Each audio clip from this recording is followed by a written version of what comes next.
get back to some boring subjects. Understand the risk to our country. Freedom brings people together. You're listening to the We Are Libertarians Network. Learn more at wearelibertarians.com. Welcome to We Are Libertarians, episode 308, recorded on August 21st, 2018. I'm your host, Chris Spangle. Today we're going to be covering Lying Lester Holt as he makes fake news live on television in an effort to bully Jack from Twitter. We're going to talk about the non-aggression principle and why not all punches... Wait, all punches are equal. With me is Harry Price, and we'll be back right after this brief message. Warning, this show is for adults, produced by semi-adults. So the language is sometimes strong and offensive. I don't know what I said.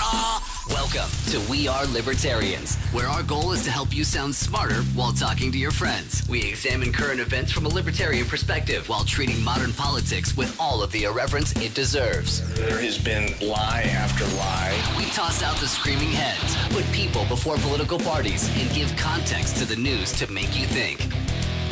Now, here's our host, a 15-year veteran of politics and media, Chris Spangle.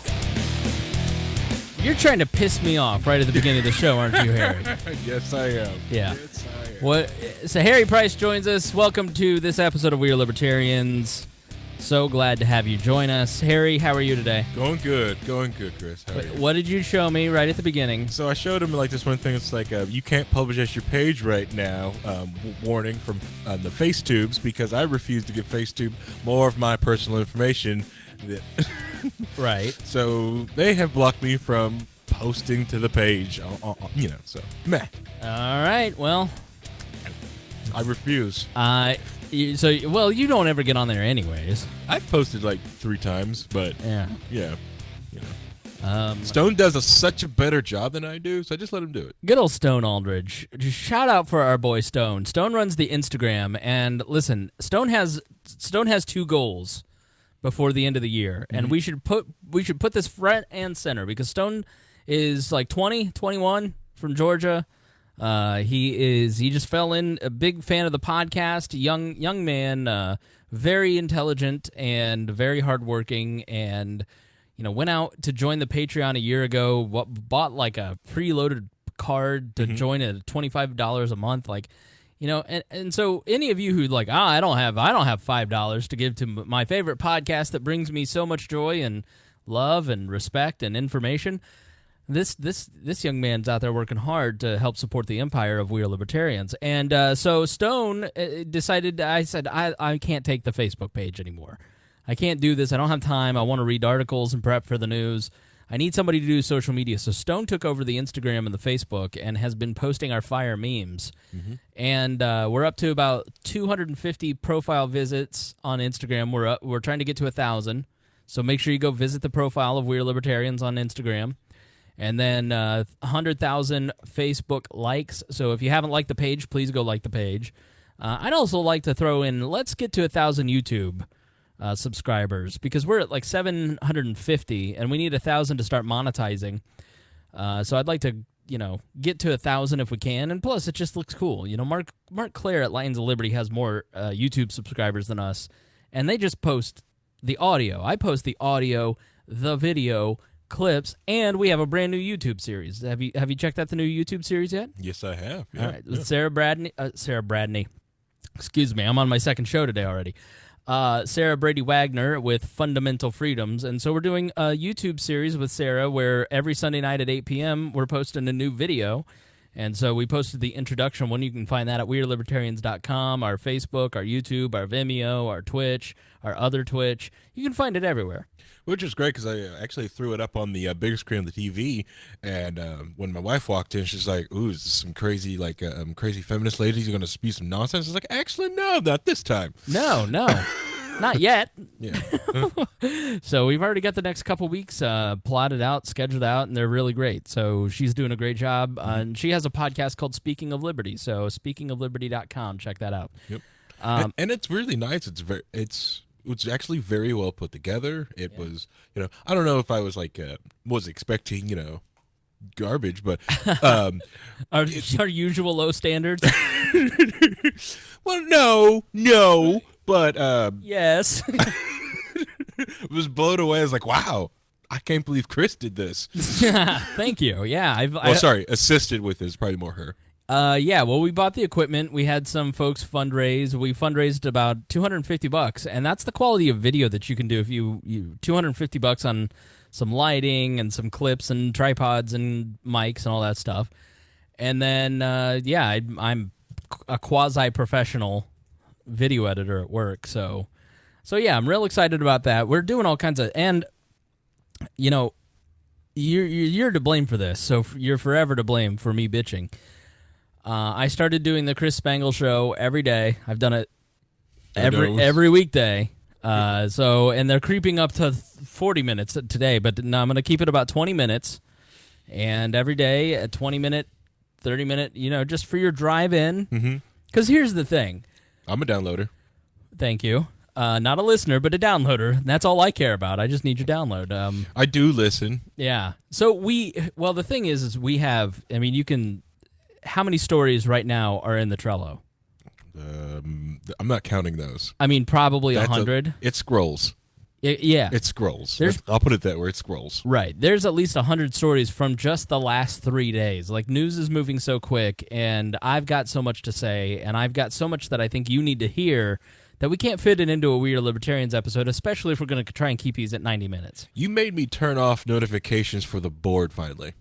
For Usually, Trello? usually every time you post an article or do something in there, Right. I was fine with a beep, beep, beep, beep. But this past week, it's like, okay, all right, Yeah. I got to turn notifications off. Yeah, you're getting a little taste of my work ethic. Yeah.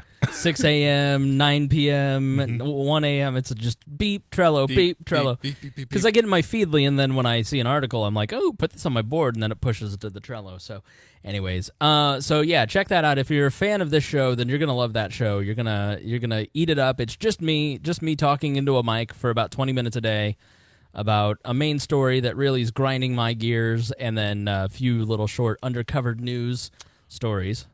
Gotta end up sharing that feed, and we gotta get Jason Doolittle and Craig DaCosta on the board because we got Christy on her. Yeah, so Craig will actually be here next week. Craig DaCosta will be coming in. We got 2 $100 new Patreon subscribers this week. So let me see. The one came in today, so I want to make sure that I go and grab them. But we're very appreciative of everybody that is on our Patreon.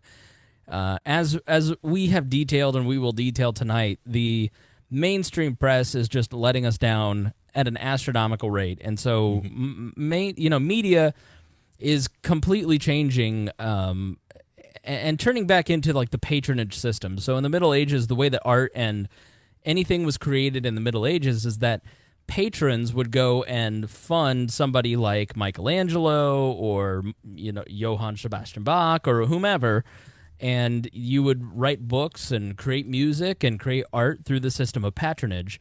And so now patrons, it's people who are believers of libertarianism.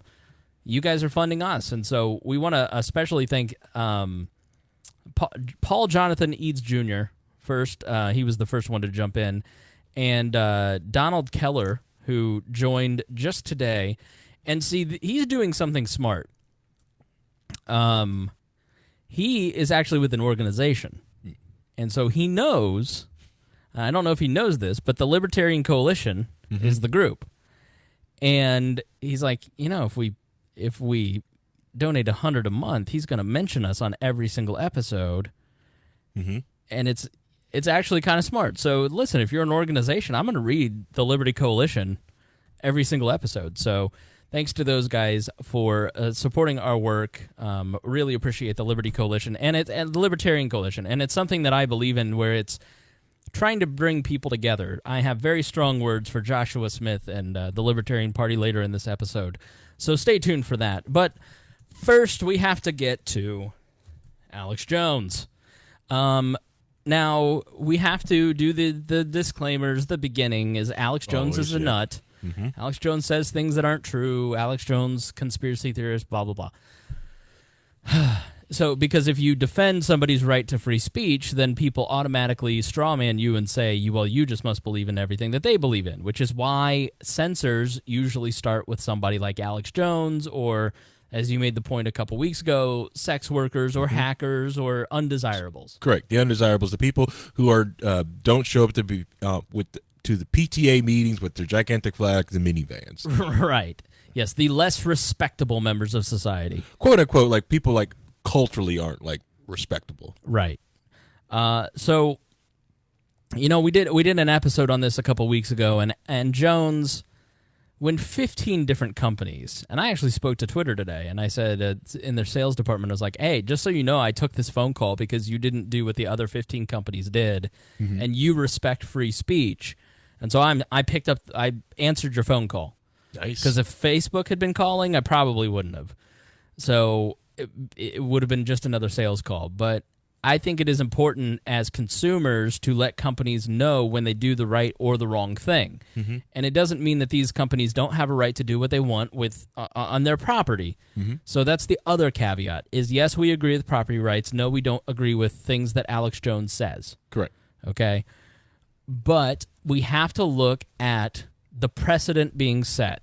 And as we outlined in that last show, there's some precedents being set that are really troubling, and it just is compounding. In 2 weeks, it's already starting to spread into domains and credit card processors, as we'll see. And so political speech is now being eroded at the corporate level because of leftist bully groups. And you went off before the show about this. Yeah, I have been like fit to tide on this on this because like I talked about this on several different podcasts back in like the Obama era stuff, when Operation Choke Point, when they were going after gun groups and sex workers to squeezing them out of financial institutions, making sure they don't have access to different things. And you know, and a lot of people didn't say anything like that except some of the hardcore libertarians at the time did. Yeah, a lot of them saw the case, saw what was going on, and then decided to try to create systems to get around all that. Right. That was the beauty, the hope that we had in Bitcoin. Not some, not some idea like, hey, we're all going to get rich. We're all going to or we're going to do some thing with the blockchain and make IDs, do smart contracts, and all this other bull crap. No, the idea was to get away from and the power from the banking system, because of Operation Choke Point showed us that, hey, if they can stop your ability to access to banking, right, your ability to accept or take away money, they essentially can kill your message. Sure. You can't take anything. That's why it was so powerful to try to get people onto cryptocurrency, because they couldn't stop that. Yes. They couldn't stop that. That's why like antiwar.com and other different places were like taking these cryptocurrency. That's why like some of the running joke when Bitcoin was skyrocketing was how many sex workers that have like 1 or 2 Bitcoin back in the day that never did anything with it. Right. When they when Operation Choke Point was going on, I was like, how many they're super rich right now because they took in Bitcoins. And you can donate it in Bitcoin, Litecoin, Ethereum, Bitcoin Cash at wearelibertarians.com/support. We take Bitcoin and crypto now, and I've received no crypto, but that's okay. We'll get there. I'll give you some Doge. All right. I don't take Doge. So the only place that I could find this next clip is MediaMatters.org. And for those of you who don't know what Media Matters is, it's basically a leftist group that goes out and frames conservative, libertarian, and anti-left voices, and then just pumps its content into the minds of the mainstream media. And so the only place that I could find the video of August 13th Alex Jones Periscope was on Media Matters website. And so I originally heard this on a No Agenda show, and it doesn't sound edited to me, so I don't know if it is or not, but it's definitely not the full clip. And so this is the only place that this exists, and it's wrapped around basically how you should view this. And so the entire pretense of Alex Jones being kicked off of Twitter for a few days, put in a timeout, as Jack Dorsey, the CEO of Twitter, said, was to make him think about his actions. But the reason that he was kicked off was that he was threatening the media by telling his supporters to grab their battle rifles. And so here is the Media Matters article. On Periscope, Alex Jones tells supporters to get their battle rifles ready against Antifa, the mainstream media, and Chi-Com operatives. And Jones, it's time to act before the media carries out, quote-unquote, a false flag. And so then they give... they basically then put this up there, and it's just, frankly, pretty much misleading exactly what Jones says. So here's the clip of what Jones says, and again, this is for Media Matters, but it didn't sound edited from the original. Military. So I already understand who the Chi-Com operatives and the traitors are, to understand who's trying to take the First Amendment, who's trying to bankrupt the country, who's trying to shut down everything, who admitted they wanted to bankrupt healthcare in America to bring us to our knees. We're under attack, and you know that. You've pointed out mainstream media is the enemy. But now it's time to act on the enemy before they do a false flag. I know the Justice Department's crippled a bunch of followers and cowards, but there's groups, there's grand juries, you call for it. It's time politically and economically and judiciously and legally and criminally to move against these people. It's got to be done now. Get together the people you know aren't traitors and aren't cowards and aren't hedging their frickin' bets like all these other assholes do. And let's go. Let's do it. Because they're coming. Now, in your wisdom, you may be playing possum and waiting for them to come in. But America needs to know that they've got their little pathetic commie red teams ready. And they've got their targets picked out. The sheriffs, the judges, the police chiefs, the patriots, the veterans, the talk show host, everybody. And everybody's going to be amazed when they come, when those cowards come. And it's going to hit in the middle of the night, and they're coming. And they're coming. And they're coming. They think they can really take down America. And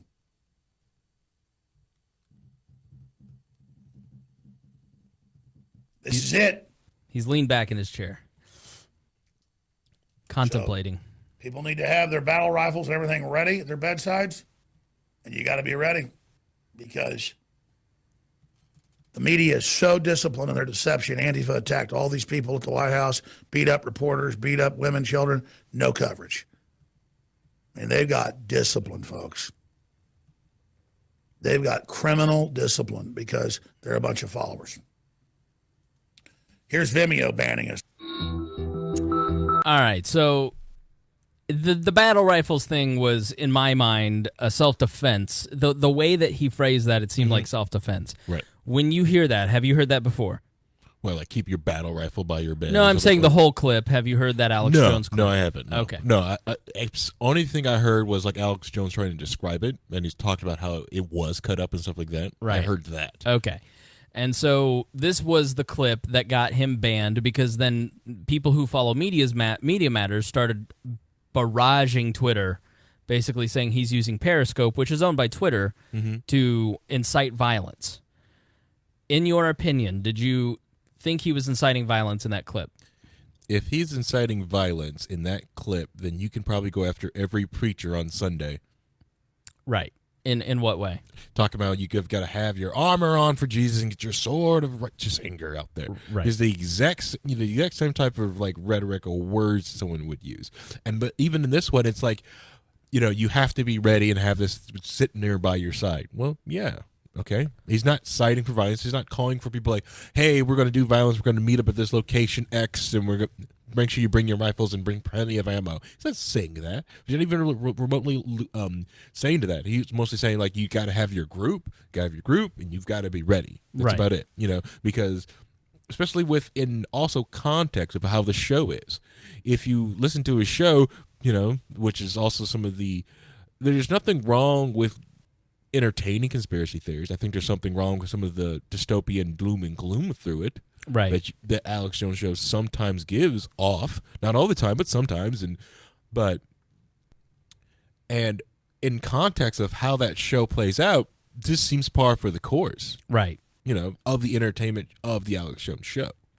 So when you break it down, and as we told you in that Alex Jones, we gave the entire template. So if you didn't listen to it, go back and listen to that. But we gave you the whole template where it starts with taking a selectively edited piece of there's already a pretense built. There's already a vibe, a meme, basically, that you're a dangerous person because pundits and people go on all these shows and Huffington Post and Mediaite tweet out all day, things, crazy things that you've said, and they put all these various things out that give the general impression that you're a dangerous person, that you are inciting violence, and so people who have never listened to Alex Jones, who don't understand who he is or what he does, just take the media's word for it. And so when they finally then get a selectively edited clip like that, or he says something that is, I don't think he's towing the line. I think you're right. I think he's speaking in metaphors, as so often he does. I did not hear in that clip that he was activating a secret army of insurgents. Like they talk about the Alex Jones followers and that crowd, like and the alt-right and all these people, like there's some sort of like black flag organization that the secret code is given out, and all of a sudden these American terrorist Timothy McVeigh types are activated, and there's going to be terrorist actions. I didn't see any of that during the Charlottesville rally, the part 2 this past week. I saw on Ford Fisher, who's a libertarian, basically videographer and documentarian. I saw him at that part 2 rally, and I saw 25 unarmed white supremacists in this little pig pen, and then hundreds of Antifa beating the windows in of a Marine Corps office, heavily armed. It happened with the Gavin McInnes rally and the Proud Boys and all that in I think California this past week as well. So I don't, with my own eyes, see the narrative that is being given out about the followers of Alex Jones as some sort of dark army that is about to commit domestic terrorism. Right. I mean, if anything, it was, if you go back to the Tea Party era when this all started, I mean, the 2008 report out of Minnesota and this like terrorism unit basically saying, watch out for domestic terrorists. They're libertarians or Ron Paul supporters or blah, blah, blah. Like, how many domestic terrorist acts have we had that have been motivated by right-wing nut jobs? I can't recall any in the last decade. Yeah, I can't recall. I can tell you about the baseball field shot up by the guy who was a Rachel Maddow fan. That's true. I can tell you about Steven What's-His-Face in Vegas, and nobody knows what his motivation was. Yep. And I can tell you about a bunch of Islamic jihadist attacks, but I can't tell you a single right-wing homegrown terrorist. So I just don't get this whole narrative, because the reality of what I see is not the same as what I see reported in mainstream news.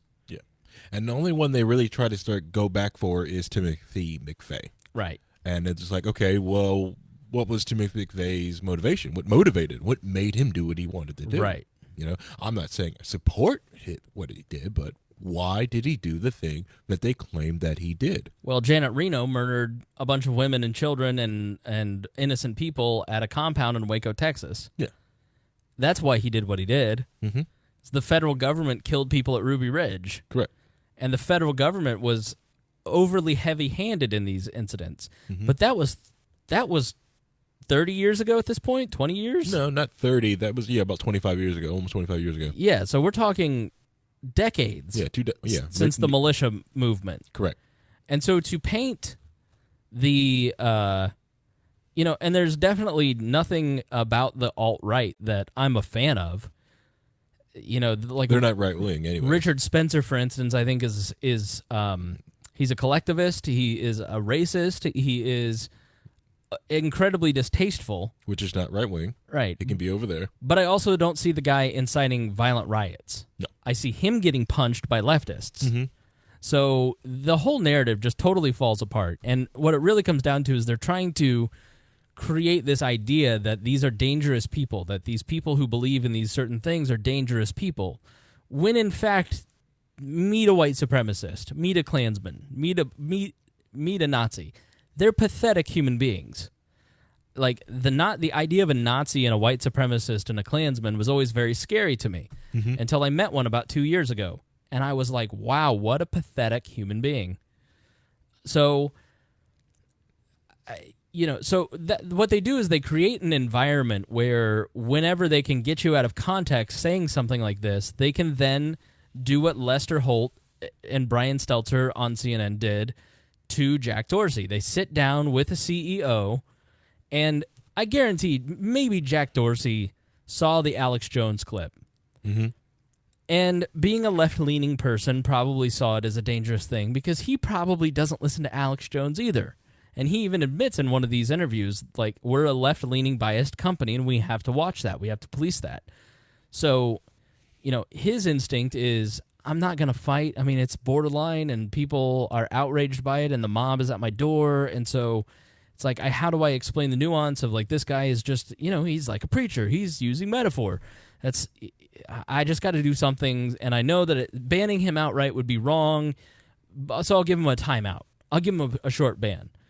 Okay, and so he does that. But then, he sits down with Lester Holt, and this is what it really comes down to. Companies hate bad PR.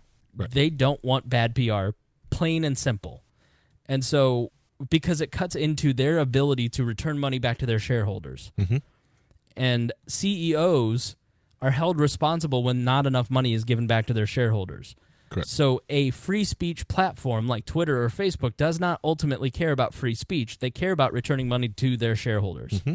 And so when they sit down on the NBC Nightly News, and this is the first question, of course they're going to act. And what's insidious is that Lester Holt and Brian Stelter and the media know this, which is why they want to drown out their competition by asking CEOs this very question. Posted this week what essentially is a video calling for people to get their battle rifles ready against the media, saying it's time to act, it's got to be done now, move criminally against people. I didn't hear him say criminally in that clip once. Right. And what he just did was take a word salad, Mm-hmm. mixed the worst parts of it together, and then made it sound like Alex Jones was saying something that he actually wasn't saying. Correct. So let's start again. Let's hear that again. Alex Jones on Twitter posted this week what essentially is a video calling for people to get their battle rifles ready against the media, saying it's time to act, it's got to be done now, move criminally against people. Send a chill up my spine. How about yours? What kind of question is that? Very leading question. Right.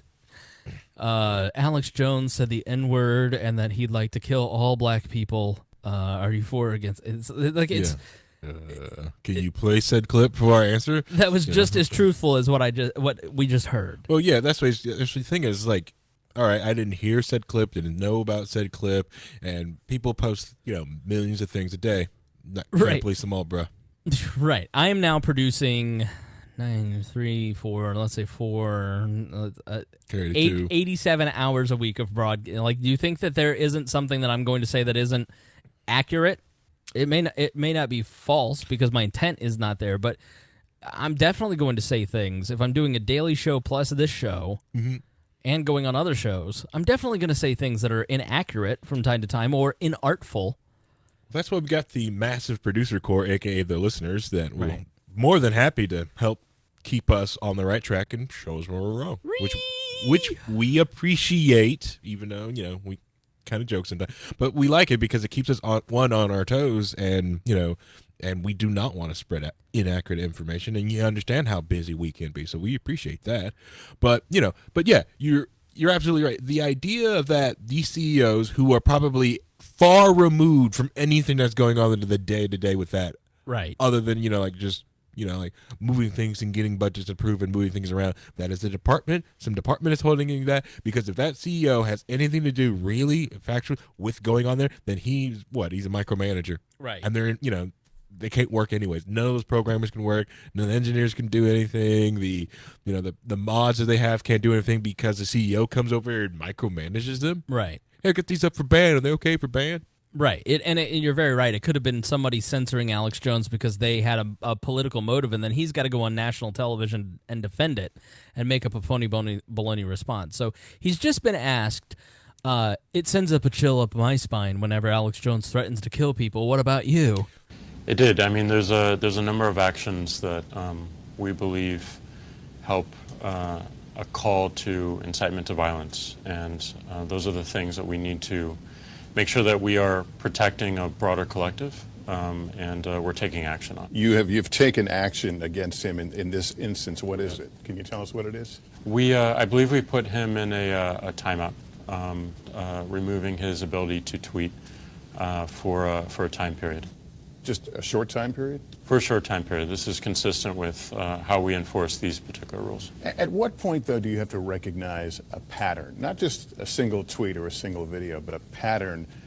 Shout out to Jack Dorsey, because what he just said there is, we just enforced our rules consistently. Mm-hmm. And that's been the part where Twitter gets major props for me through all of this, because they could have piled on with everybody else, and nobody would have faulted them. I mean, they had cover to do it. And what Jack Dorsey said is, no, we have a terms of service, we have rules, and I'm going to follow those rules, even if it makes me, even if I am then the victim of massive amounts of harassment, even from nightly news anchors. Right. So shout out to Jack Dorsey for actually following his rules. Of hate-filled and threatening. At what point, though, do you have to recognize a pattern? Not just a single tweet or a single video, but a pattern of hate-filled and threatening speech? Well, we have to look more broadly across all actions. Can you give us some examples, Lester? Just the generic, at what point, blah, blah, blah, because I have declared Alex Jones to be a hate-filled warmonger who actively led us into the war in Iraq. Oh, I'm sorry. That was the New York Times. My bad. Yeah, sorry. That was the Washington Post of my network. So let's hear what Jack says to that incredibly ridiculous question. And also make sure that we're looking at our current policies and evolving our policies under the changing circumstances that we see around us as well. Your peers, Facebook, YouTube, Spotify, Apple, took stronger action against Alex Jones. You stood on the sideline. You said he hadn't violated your policies. Well, the most important thing for us. So why didn't you follow the crowd and do what everybody else did because it was popular and violate what you have written down on paper? Yeah. What he should have responded was like, Spotify and Facebook are not my peers. They're lesser platforms. That's right. We are master race. Oh, I mean, whoa. They have lesser platforms. That's why Donald J. Trump is on Twitter, not Facebook. I saw an article that some people value Donald Trump's value to Twitter is $2 billion. It's the only thing that's keeping Twitter profitable. That Donald Trump's presence on Twitter is $2 billion of their market cap, which is insane to me. Yeah. Is that we are consistent in applying our enforcement. That is critical. Kudos to him for being consistent and not being just a follower. We can't build a service that is subjective just to the whims of what we personally believe. We need to. Is that what your peers did? Bow to whims? I can't state what their internal decision-making process was. We were focused on ours. We need to make sure that we are applying our rules consistently. Our rules are, people come to our service, they agree to a terms of service, and that is what we need to look at. That doesn't mean that we can't evolve those rules. That doesn't mean that we can't change those rules, but we need to inform people of those changes and why they matter and how they'll affect behaviors on the platform going forward. See, that's a very libertarian way of thinking, is that if I make rules, I'm going to follow them to the letter. It's the rule of law instead of the rule of man, which is just the whims of the mob. Yeah. And so it's actually some libertarian thinking kind of in his. And there's something about Dorsey that makes me think he's seen them come. He knows where this is never going to end. Yeah. And if you don't have, he knows he has the cojones and the clout really to like stand up to these people and withstand whatever they throw at him. And so I think hopefully I'm thinking that maybe he may be the guy in the Silicon Valley space that actually stands up to these crowds and just says, enough of this. You're not going to push us around. Yeah. Correct. He could be one of those leftists that feel like, wow, the left went way past me. You know, right. I'm not with them, but I'm not with you guys either. That's right. Like he finding himself in becoming a centrist, even though his left leanings have never moved. Sure. He could be a leftist that actually believes in free speech. Yeah, but who knows? The other thing is with it is like we're not also absolving Twitter of any of the bad things it has done. Sure. But you're correct with having Donald Trump's account on there and actually and having majority good, like what was probably 80 to 90% also of sex workers also on Twitter, and use that to market with their fans. So which those are $1 billion industry that no one really like caters to. No, leaves that money on the floor. That's why Pornhub has like money to spend, because they cater to an industry that no one else wants to. Right. Pornhub's profitable. YouTube isn't. Meh. Yeah. And so they've got these people onto Twitter so they're able to market and move things off it. Granted, they do shadow ban some sex workers sometimes, but that's more of the algorithm learning and moving things around. Sure. But doesn't it concern you to hear things like a call to arms on your platform? Just put aside the rules for a minute. Is there not a moral obligation? Is there a gut check that with you or your organization in these situations? So this is a common journalistic technique. I'm going to reframe and restate the question in a different way, slight variant, but in a little bit more of a stronger way that you can't say no to what I want you to say. Because what happens in most, when you really show up at an event and you're talking to journalists, they've got their story written when they walk in. The narrative for the day is and so what I always try to do differently is when I go to something like the Donald Trump rally, I have no story written. I show up because I want to know what's going on. I want to notice what's happening. Mm-hmm. And so the premise that I always start with as an opinion journalist is, I don't know what's going on. Let me figure it out. Let me find out what people are saying from all different sides. I have definite biases. I have definite leanings, but I try to check those and try to get to the truth.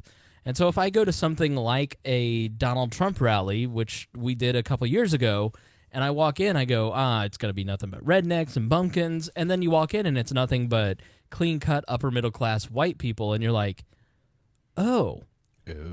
What does this mean? How did this happen? Where are we going? And so... Chick-fil-A is going to be lit after this. Right. And so...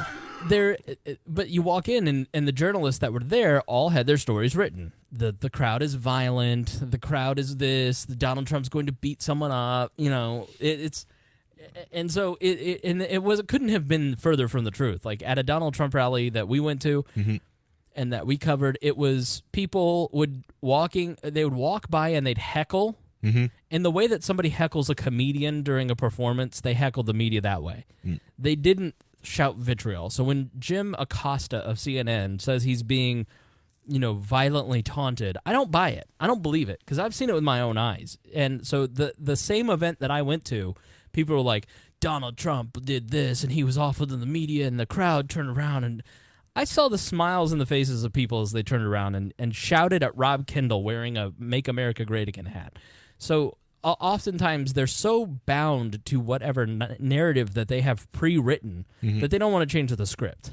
That's like when you also talked about the story of the person who did get kicked out of that rally. Yeah. And like, yeah, get him out of here. They're like, no, come on, this is Indiana. I'm going to, please leave. The person that got kicked out of the rally was there to make trouble. Mm-hmm. And they were a leftist. They were Black Lives Matter. And the articles that were written was that Donald Trump kicks Black Lives Matter out of his rally. But what they didn't include in those articles was that this person was actively disrupting a private event. Right. So, mm-hmm. But anyways, yep. All right. So back, let's hear this beaut of a question one more time. It's not a matter of following your own rules. At some point, morality has to play into it because he's inciting violence, which he wasn't. The platform going forward. But doesn't it concern you to hear things like a call to arms on your platform? Just put aside the rules for a minute. Is there not a moral obligation?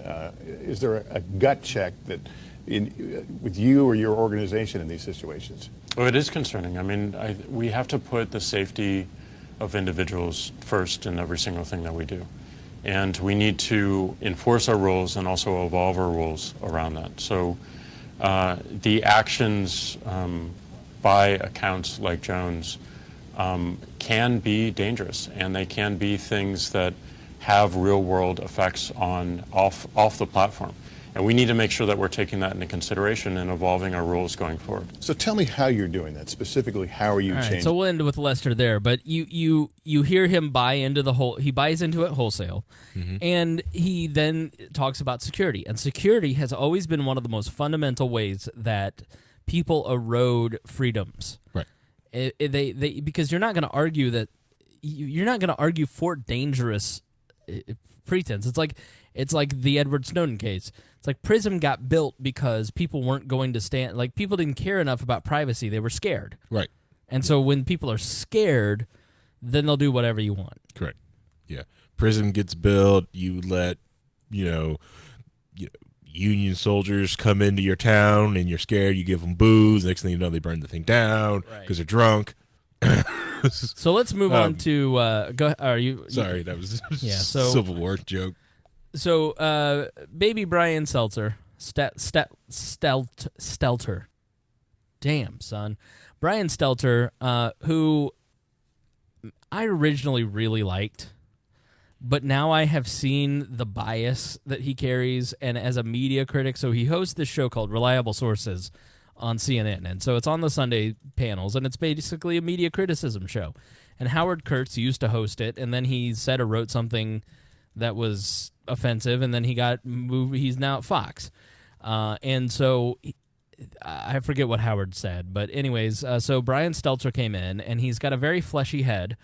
He's full of just weird lips and big bald head and weird voice, and the TV he's on all the time now, though, on CNN, and he's got the charisma of one of my farts.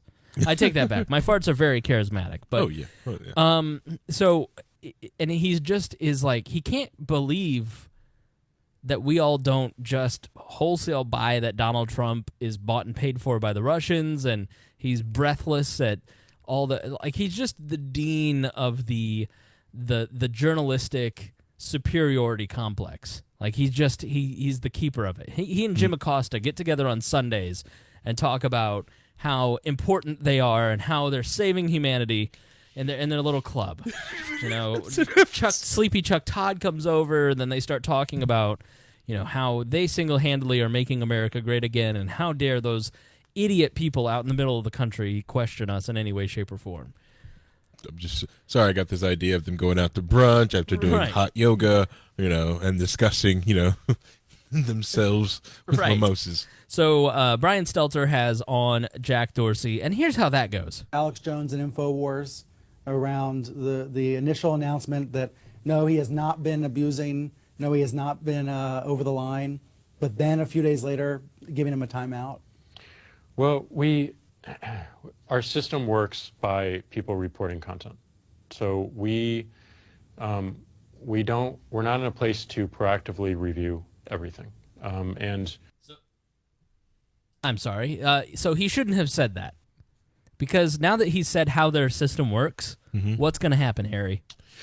Well, what usually happens in situations like that, people are going to see it, understand and go around it. Well, no, they're going to start reporting everything they mildly don't like. Yeah, everything. Yeah, go around it. They see the wall they have to go around. Basically, what I was trying to get away with is saying that they understand the thing that this is the obstacle that they want to get around, and they're just going to go around it to get rid of it. Yeah, they want it gone. We act when we receive reports. That is just consistently enforcing our approach and our rules. People may disagree with that approach. People may say you should be a lot more proactive around all the content. And while we could do that, it requires so many resources. I mean, hours and hours and hours of looking through video content. So at the time, we did not receive reports that we felt we could take any action on that violated on our terms of service. Your colleagues at CNN pointed out a number of them. We took action on one, and then we noticed that all the others, likely because they were made known to Alex Jones and InfoWars, were being deleted. As we receive reports, we take action, and there are varying degrees of enforcement action, starting with warnings to temporary suspensions, which the accounts are now in, all the way to a permanent suspension. Is it possible that he'll change his behavior on Twitter? You think he really might do that? I don't know. I mean, just stepping back, like, we have evidence that shows like temporary suspensions, temporary lockouts will change behavior. It will change people's approach. I'm not naive enough to believe that it's going to change it for everyone, but it's worth a shot. It's like but more importantly, it's consistent with our our enforcement. Like, we can't just keep changing randomly based on our viewpoints, because that just adds to the fear of companies like ours, of making these judgments according to our own personal views of who we like and who we don't like, and taking that out upon those people. That those viewpoints change over time, and that just feels random, and it doesn't feel fair, and it doesn't earn anyone's trust, because you can't actually see what's behind it. Do you miss the days when you would just... I could kiss that guy, because that's reasonable. Like, I want to play that again, but just rewind and listen to that again, because that's very reasonable, and that's a guy who's trying. And you've seen that in Zuckerberg. You've seen the same thing in Zuckerberg. And so we as libertarians and conservatives and people on the right who are not big government progressives and who are not, I mean, if you're a culturally liberal person, then maybe you feel more comfortable with these companies than maybe somebody like myself who's more culturally conservative. But I have heard the same sort of things from Zuckerberg. I trust Zuckerberg and Jack Dorsey far more than I trust Nancy Pelosi and Mark Warner and any of these politicians or Media Matters or some of these other activist websites like the Huffington Post or Raw Story, who are trying to actively create regulations around these companies so then they can remove their competition from these companies. Correct. And so what I just heard is a guy who says, I value free speech, and I want to these voices change over time. So the more you engage with people, the more they change. And I'll tell you, Alex Jones, I think, I've listened, not every day, but kind of consistently over the last couple weeks. And he's actually taken stuff down, and he seems to be actively trying to play within their rules on Twitter to stay on Twitter. Correct. And so Jack Dorsey is correct, but you're never going to get CNN or NBC or any of these people to buy into that. Right. Well, because the other thing is, like, he also has the ability to do the stuff he really wants to do on his own site. Right. He has his own site. He has his own stuff, so he can say what he wants there. Right. So, but since he was told his line and showed a line what he can and cannot post, he will fall inside the rules and do what he says and change. The other thing is what you're talking about is the lost the live, that the idea of you keep moving and changing the goalpost of the rules, like what's happened in YouTube, which is why a lot of different platforms and stuff like that have abandoned YouTube as a place to go. And it's why it's it's still like a viable place to go watch videos and stuff like that, but it's nowhere what it was like 2 years ago. Well, it's why we're now on Vimeo. It's why we're now on Twitch. It's why I've applied for a Steam account to get on DTube. Not good. Steam it. Not good. Steamy pile of crap. Anyways, all right. But that's my I won't waste my time then. But just do it. Just be out there. I have personally have issues with it, but if that's what you want to do, then go. Yeah, put on as many things you want. I think that's one of the philosophy we got from you is like, don't only put the paywall on some certain stuff. Other than that, let it out there. Give people content. Give people stuff out there. If people want to share your content, you should make it as easy as possible on them, because people, in terms of content creation, are not going to change their behavior for you. Right. And the idea that you can pick somebody, because like I may not like Steam It, but there could be somebody out there that likes Steam It, right? Gets it on it all the time and comes across a wall video. I'm not a huge MeWe fan or WeMe, but somebody was like, you've got to have a wall group on here. So one of my goals here sooner rather than later is set up a MeWe group, and I'm not down on Gab so much, but and a Minds group. Yeah. Minds seems pretty cool. So let's continue on with this absolute ridiculous interview. Just use Twitter to meet up with your friends. Do you miss when you could just meet friends on Twitter? To cause violence. I think. Let's hear that question again. Listen very carefully. And it doesn't feel fair, and it doesn't earn anyone's trust, because you can't actually see what's behind it. Do you miss the days when you would just use Twitter to meet up with your friends? Because now we're talking about how it's used to cause violence. I think it's just so important to see the world for what it is, and I don't want to live in a world where we only see the happy things and we only focus on like what makes us feel good, because we got a lot of stuff to figure out. So no, I don't miss them, because we're seeing a lot of important things that we need to finally discuss. We're going to share the entire I'm all in on that guy. interview on our Reliable Sources podcast. But joining me now is Oliver Darcy, CNN. Oh, Oliver Darcy. This is a media critic, a media reporter for CNN. Listen to the objective journalism about one of his competitors in the media space. Listen to how this media critic, the Oliver Darcy at CNN, has been the main person, the main cheerleader, the main hatchet man, watching Alex Jones and then sending clips. He's been the Media Matters correspondent at CNN, sending stuff to official verified Twitter and Facebook and all these companies, and writing stories shaming these companies, saying, why are you allowing this, after taking things out of context over and over and over and over. So let's hear the objective journalism of Oliver Darcy. And senior media reporter who's been leading the way on these questions about Alex Jones.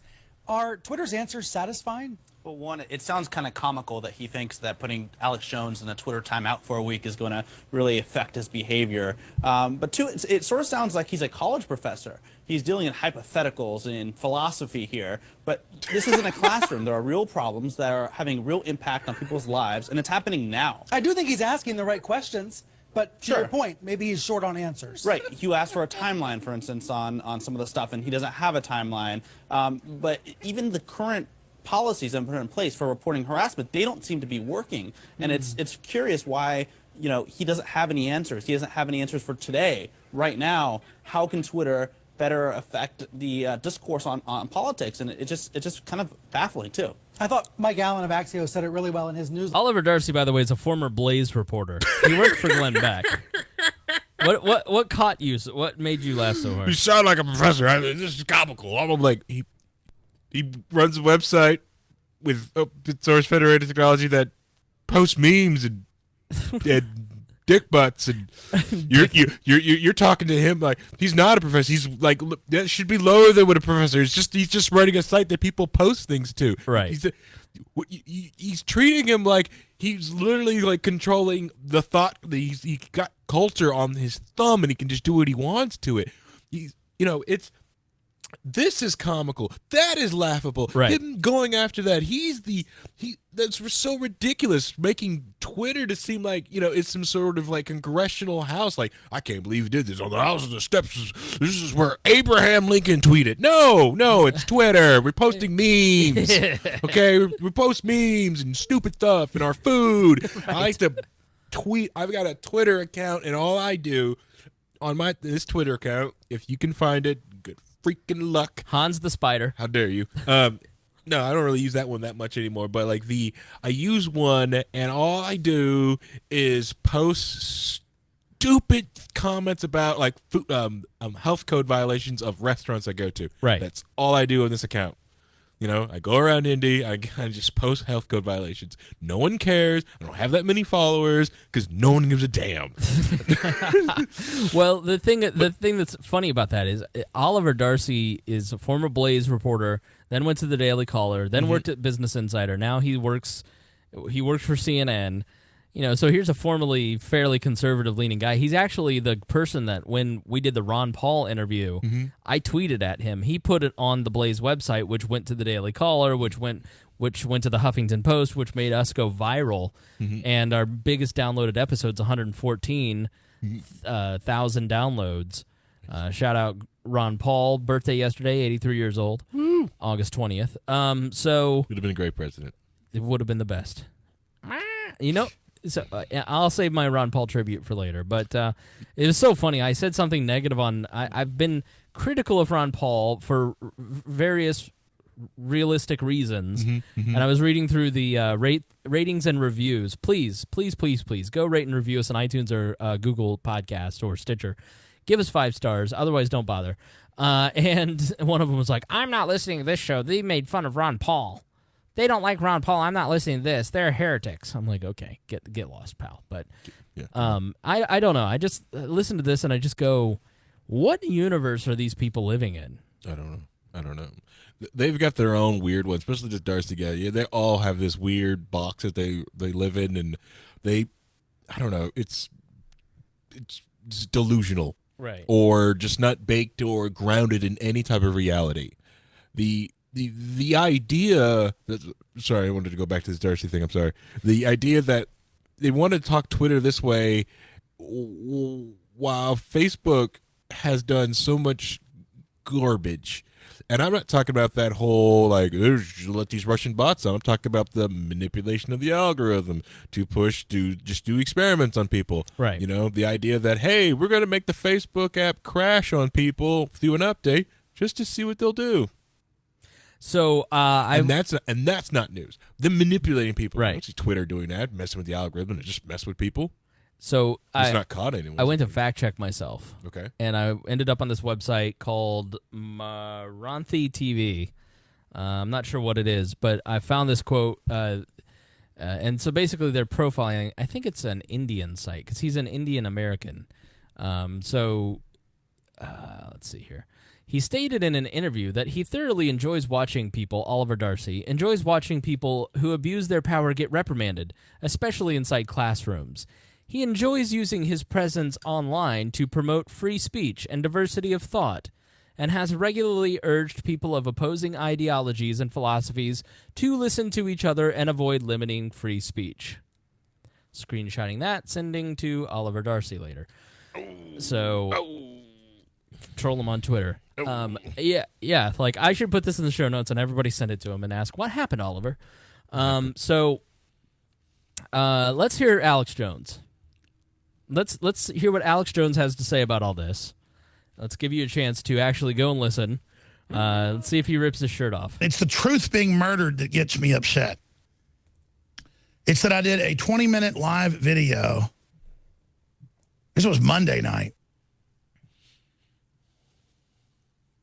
And it had a headline about how the president's wrong to not be taking action, against internet censorship. And in it, I talk about Antifa and Rob Reiner calling for violence and civil unrest and overthrows and all the violence against conservatives. And I said we have to legislatively, judicially, criminally, through the criminal justice system, stand up against this. And this is a clear and present danger. And I said they're threatening all these Congress people and already shooting them and already attacking them and already saying and doxing their addresses and saying go to their houses and, saying harass them. And I said people need to have their battle rifle by their bed.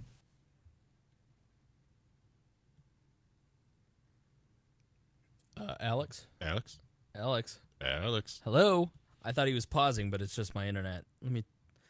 Come on, internet. Come on. You're better than this. Buffering real hard, bro. It is. Buffering hard. Come on, Alex. Buffering real hard. See, now I'm gonna restart it, but we're gonna have to listen to a Super Male Vitality ad.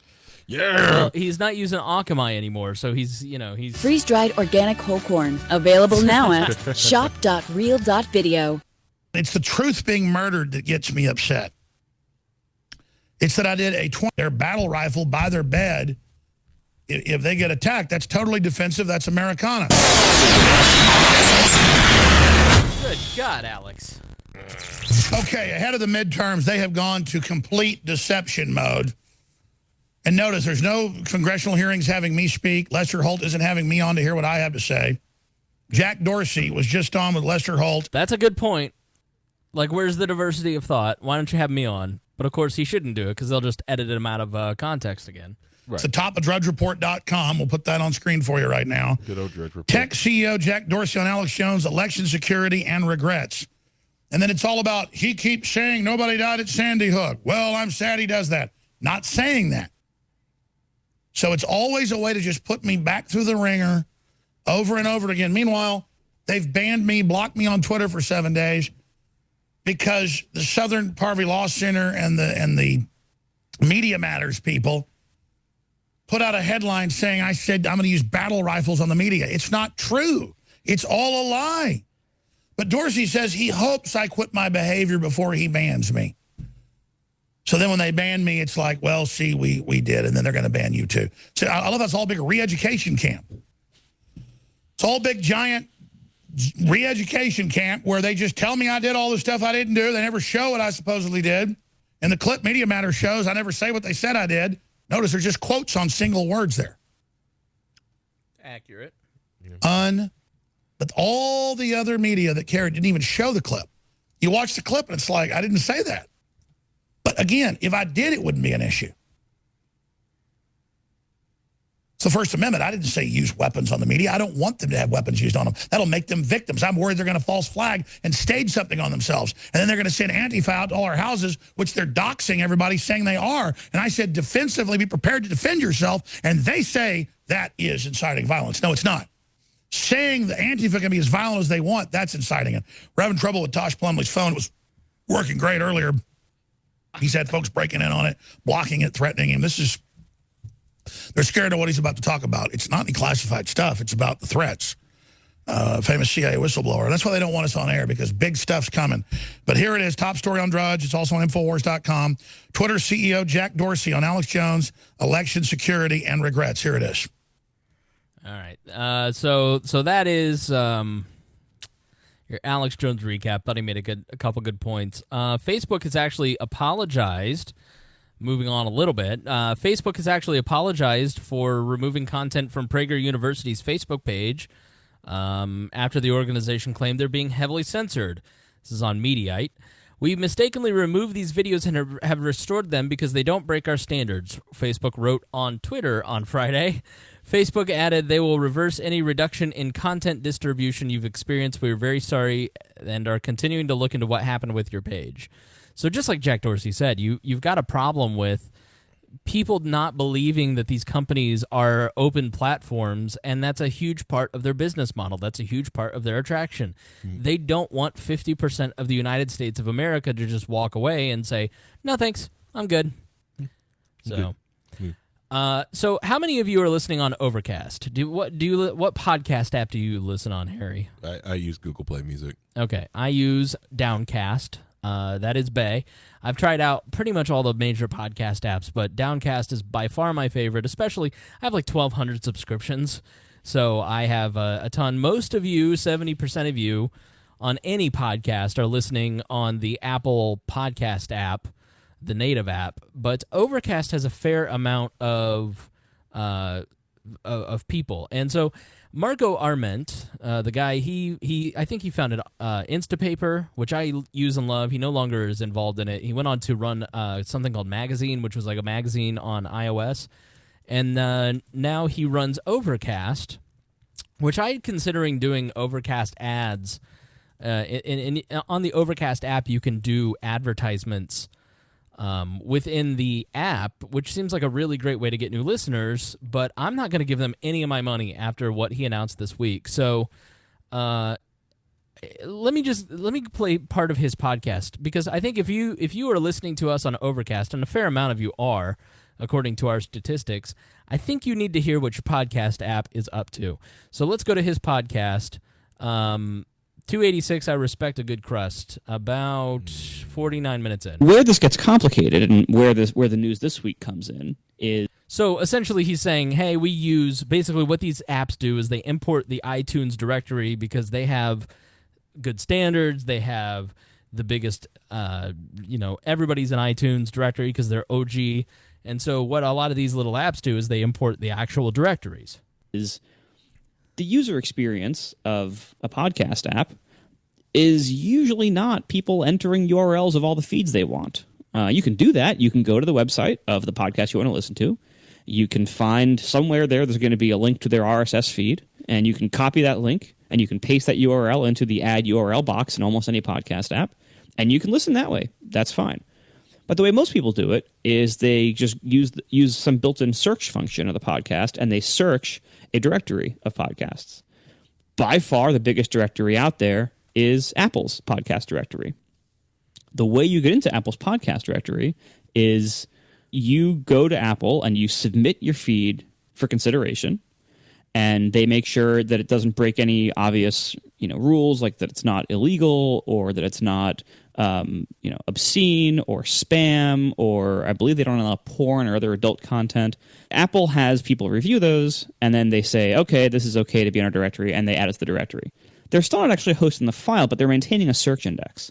So that way when people go to their app, they don't have to enter the URL of every RSS feed. They can just type in, This American Life, and Apple, uses their search engine and say, okay, here, this is the URL for the show you just asked for. Here it is. And you never have to see it as the user. It just gets added to your podcast app. And so it seems kind of like you're using something that Apple's in full control over. It seems like you're searching Apple Podcasts for podcasts that are in Apple Podcasts and playing them, and Apple Podcasts is therefore, responsible for everything in it. In reality, though, the technical details of that are closer to a web browser with a search engine, in the sense that, a web browser can navigate to any URL, just like a podcast app could play any URL's podcast. You need to understand other languages to know, eventually. And so I don't want anything to do with that. So I don't have any text input, direct. iTunes ID or not, I will not show a podcast that has the iTunes block attribute set, which is a custom that's illegal. And you can play it in my app. Legally, I'm probably not at fault there. It also, the Apple deals with copyright issues. Like, somebody can't just for what they allow in their podcast directory, and are in many jurisdictions are actually illegal. And so a listener emailed me saying, hey, I'm leaving your app because you host this content and it's horrible. I looked and I'm like, this should not be allowed. Like, this is clearly in violation. Meaning Alex Jones existed, and he didn't know this. He probably was sent Media Matters content from this person. Right. And saying Alex Jones is in your directory. Now, I'm not just playing this over Alex Jones, because I think if you're an NRA fan, you need to hear this. Of Apple's own content guidelines. And they were already, at that point, they were already having problems with Facebook and YouTube because they were violating their guidelines too. And so I do have a mechanism in Overcast that I can override a feed that would otherwise show up, and I can say this feed should not show up. I haven't used this mechanism very often. I used it once before for NRA TV for similar reasons, that I believe that it was violating Apple's own guidelines. And I used it, I think, 2 or 3 times, something like that. Occasionally, a random podcaster will find Overcast, will say, hey, my podcast is showing up in your app. That's copyright infringement. I demand you take it down. And you know what? When people say that, I say, okay.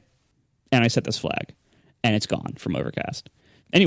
So, long story short, Marco Arment at Overcast does not share your values and is blocking NRA podcasts and is blocking Alex Jones. And I guess the other few times that he probably used that were not, the Pod Save America guys. Right. And those are his values, and it is his app, and it is his property, and it is for him to do what he'd like. And we fully support him to do, and I was going to financially support him. I'm not going to now. I'm not going to take the $200, $400, $500 I was going to spend to get new listeners in Overcast advertising. I'm just not going to do it now, because he and I don't have the same values when it comes to free speech. It's not a matter of him being a liberal. It's a matter of him thinking that he should be the one who is in charge of what other adults should hear or think. And I think you have to kind of step out from all of this and step back and get out of the Facebook argument and really think about this and go, wait a minute. Other grown adults think that they are smart enough or right enough to tell other adults what they can or can't engage with. Like, to me, that's just the crazy. It's like, to me, it's as foreign of a thinking pattern as, like, not liking Harry because he has more melanin than me. Like, there's nothing biologically different between Harry and I. And so, like, racism to me is like the dumbest concept ever. And in the same way, like, thinking that you're so smart and so important that you are in charge of what others should think is so insane to me. So I think, if you run a podcast app, you should be a neutral platform. And obviously, as he said early on, if you subscribe to Alex Jones in the app, he can't remove that. He's not going to remove that. He just doesn't want to host it in his directory. And fair enough. But I think if you agree with that, then you continue to use Overcast. If not, then I suggest Downcast. I tried out Pocket Cast. I like that. It's fairly similar. Castro, although I don't know that Castro is going to be around a while, but Pocket Cast is owned by NPR, so it's not like it's getting better over there. But it's just an ever shrinking amount of access to the marketplace of ideas, and the scope of what is acceptable for people like listeners of this program is shrinking. And so it's scary. And another one of our vendors, Patreon, was in the news this week. Yes. For something that is not even under their control, really, at the end of the day. So there's a guy named Robert Spencer, not to be confused with Richard Spencer. Robert Spencer is a person who runs a site called jihadwatch.org, and basically he watches jihad, and he keeps track of Islamic terrorism. And he, is labeled a hate group by the Southern Poverty Law Center. And so if you get on the bad side of the Anti-Defamation League, the Southern Poverty Law Center, and Media Matters, you're pretty much hosed. Yeah. Like, it doesn't matter what you think or do or say, as long as they lie about you and they assassinate your character, then you're gone. It doesn't matter what happens. And so Robert, again, not to be confused with Richard, put out a post on a few days ago that he was, I'll just read this to you from his page. A few weeks ago, the great David Wood swung by my office and helped me set up a Patreon account. We made a video in which I explained that I had come into possession of what once had been a working TV studio, and that I hope to make it into a working studio again for regular Jihad Watch videos. Man, if there's anybody in the Indianapolis area with a TV studio that would like to help us out. The whole endeavor... clean. Yeah, exactly. I've never said anything bad on this podcast. The whole endeavor had barely gotten off the ground, however, when I received this email yesterday afternoon. This is April 14th when the email was sent. Hi, Robert. My name is April, and I'm on the Trust and Safety team here at Patreon. I've been notified by MasterCard that we must remove your account from Patreon effective immediately. MasterCard has a stricter set of rules and regulations than Patreon, and they reserve the right to not offer their services to accounts of their choosing. This is in line with their terms of service, which means it's something that we have to comply by. I have paid out your remaining creator balance of $475 to you via direct deposit. I'm sorry for the inconvenience and frustration this might cause. Let me know if you have any questions or concerns. I'm here to help. I'd been given no warning before this. Anything amiss with my account, which at the time consisted of that single video announcing the initiative, along with a note announcing that I would be starting a live stream. That was it. So what violated their rules? They hadn't explained, but when I went to my Patreon account, I got this, and he was disabled. So I wrote back to April. My account was disabled. Explanation, please. No answer. Later on Twitter, however, when I announced this, I got a reply. Hi, Robert. We emailed you earlier today, which explained that, unfortunately, MasterCard required us to remove your account. You replied to us, but if you have further questions, we're happy to keep emailing. He writes, this was plainly disingenuous. They had not been emailing with me, then never explained why MasterCard objected to my account or why they had to comply with MasterCard's wishes, and didn't answer my request for an explanation. I don't have a MasterCard and didn't have one attached to my Patreon account. So MasterCard wasn't really involved unless it owns Patreon, which is apparently the case. No, Boomer. That's not how this works. Yeah, so the whole article is all Boomer. Yeah. He's a boomer. He's an older guy. Of course, what is almost certainly going on here is that MasterCard and Patreon is deleting accounts that have been smeared by the hard left propaganda hate group, the SPLC, the Southern Poverty Law Center, despite the fact that the SPLC has been resoundingly discredited, and the SPLC defames me as a hate group leader and an anti-Muslim extremist. Here, for the record, is my response to their charges, which you can go read at this particular post, which will be in the show notes. So there was an update. Breitbart actually sent them an email, and this is what they replied back. A MasterCard spokesman responded to a Breitbart news request for comment with the following statement. As part of our normal process, we share information about websites that may have illegal content with the acquirer or merchant's bank that connects them to our network to accept card payments. The acquirer would then review the site for compliance with legal requirements and our standards. They would then determine what action to take. In this case, the acquirer advised us that they had decided to terminate the acceptance. I would love to know what is illegal on this guy's site, because it didn't look like anything wild. I mean, it looked like, typical boomer Republican stuff. Right, yeah. And as far as I know, he's not Richard Spencer. He's not a nut job. He's just not mainstream, and he's not even Pamela Geller of what's the Pamela Geller site, the Gateway Pundit. He's in that crowd, certainly, the Front Mag and David Horowitz and all that, the Newsmax crowd, but he's not, he's not Richard Spencer. Right, which I'm thinking, like, reading the article and going through all this, I keep wondering, like, is this just mistaken identity that somebody messaged to MasterCard, like, hey, did you know you have our because right. And unless they're into it, like, that's that Nazi guy. If you can't have this Nazi guy on you, we're walking away. We told you about this once, and I'm sure someone in Patreon's like, no, this is someone different. Nope, I'm sorry. I've already came from the heads. They said that, either you do this or this. Nope, not budging. I now see the importance of crypto.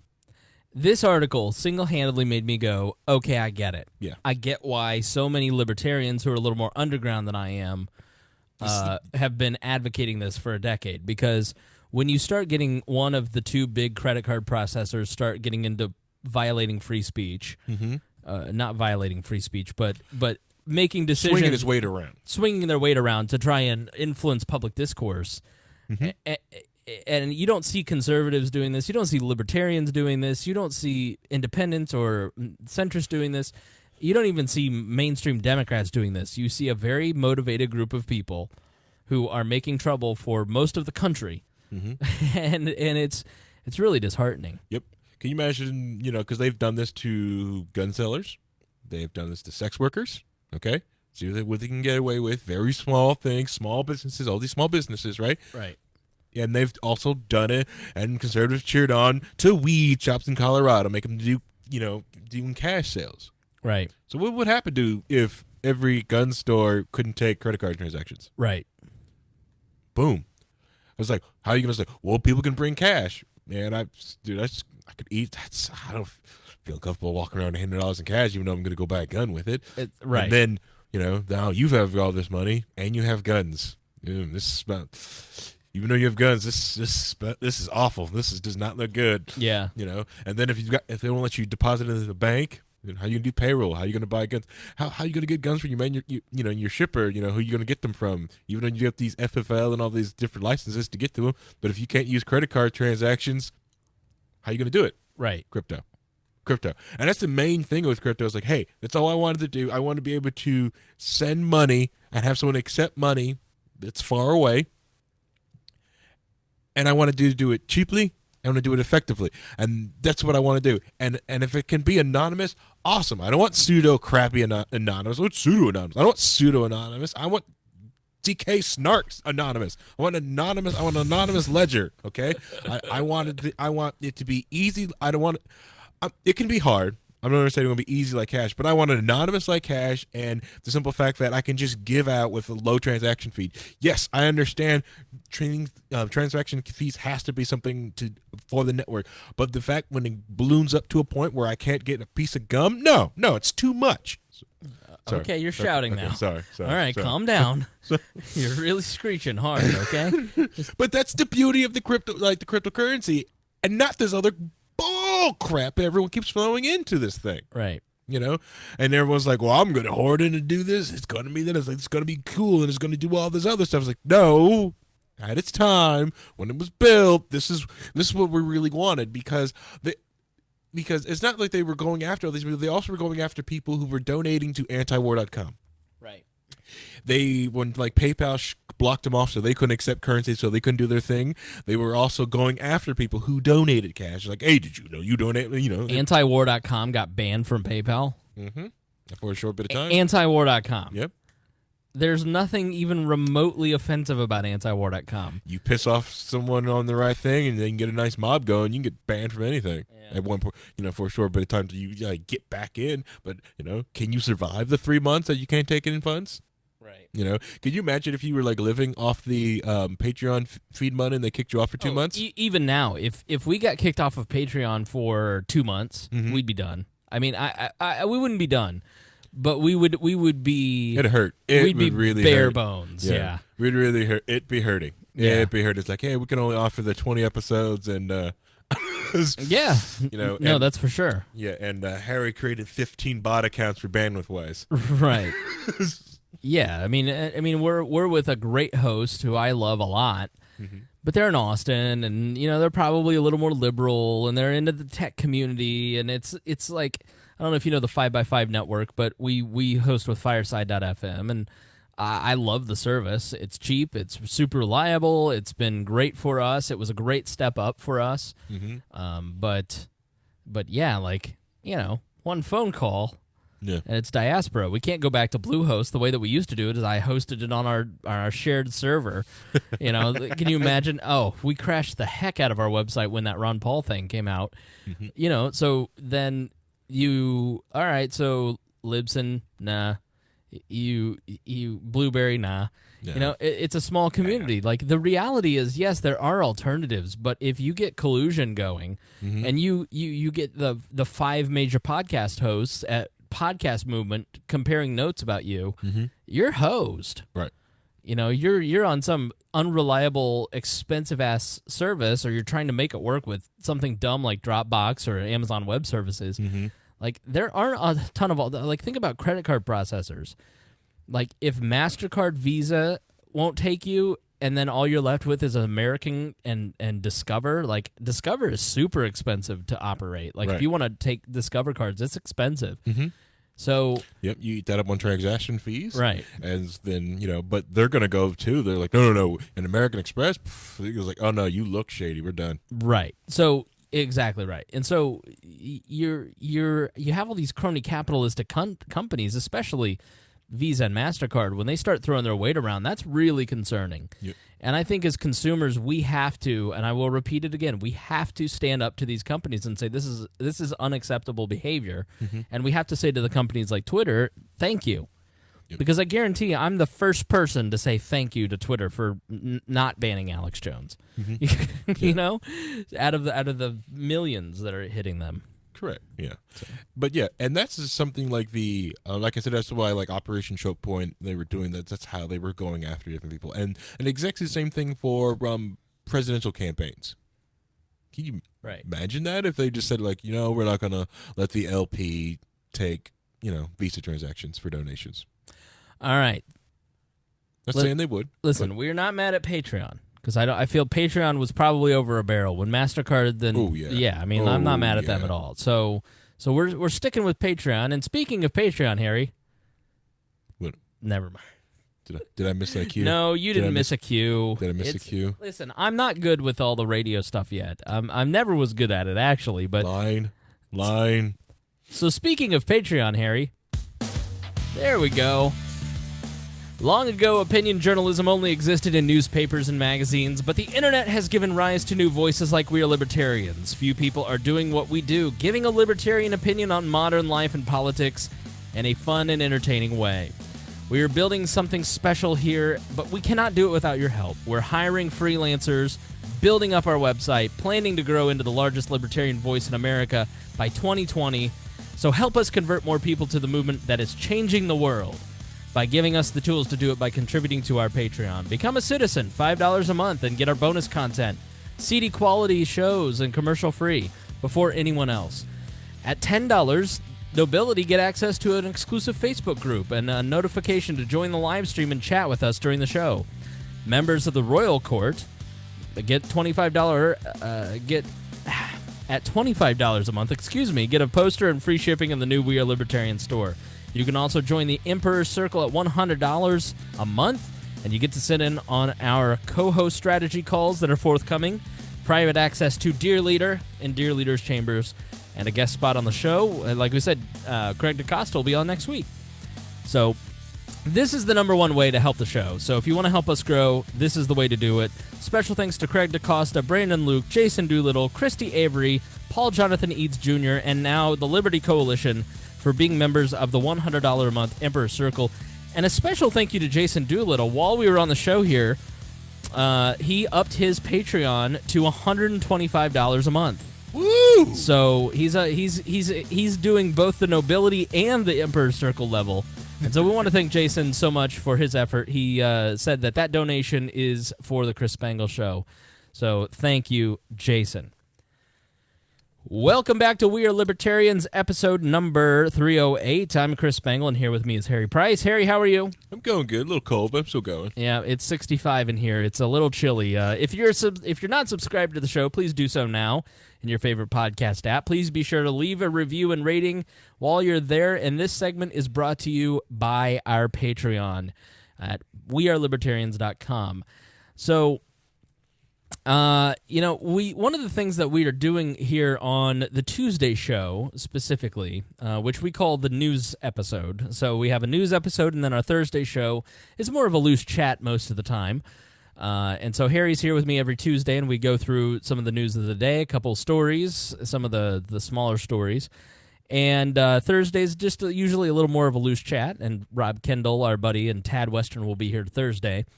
And so what we're doing on the Tuesday show now, the news show, is that we're doing something called the Path to Libertarianism. And I think it is important in this environment of constant news cycles, two-a-day news cycles, that it's really easy to lose sight of some of the basic libertarian principles. And so every week we want to bring to you a segment. We're going to take a piece of the news and apply a libertarian principle and explain some basic foundational principle. And today's a doozy.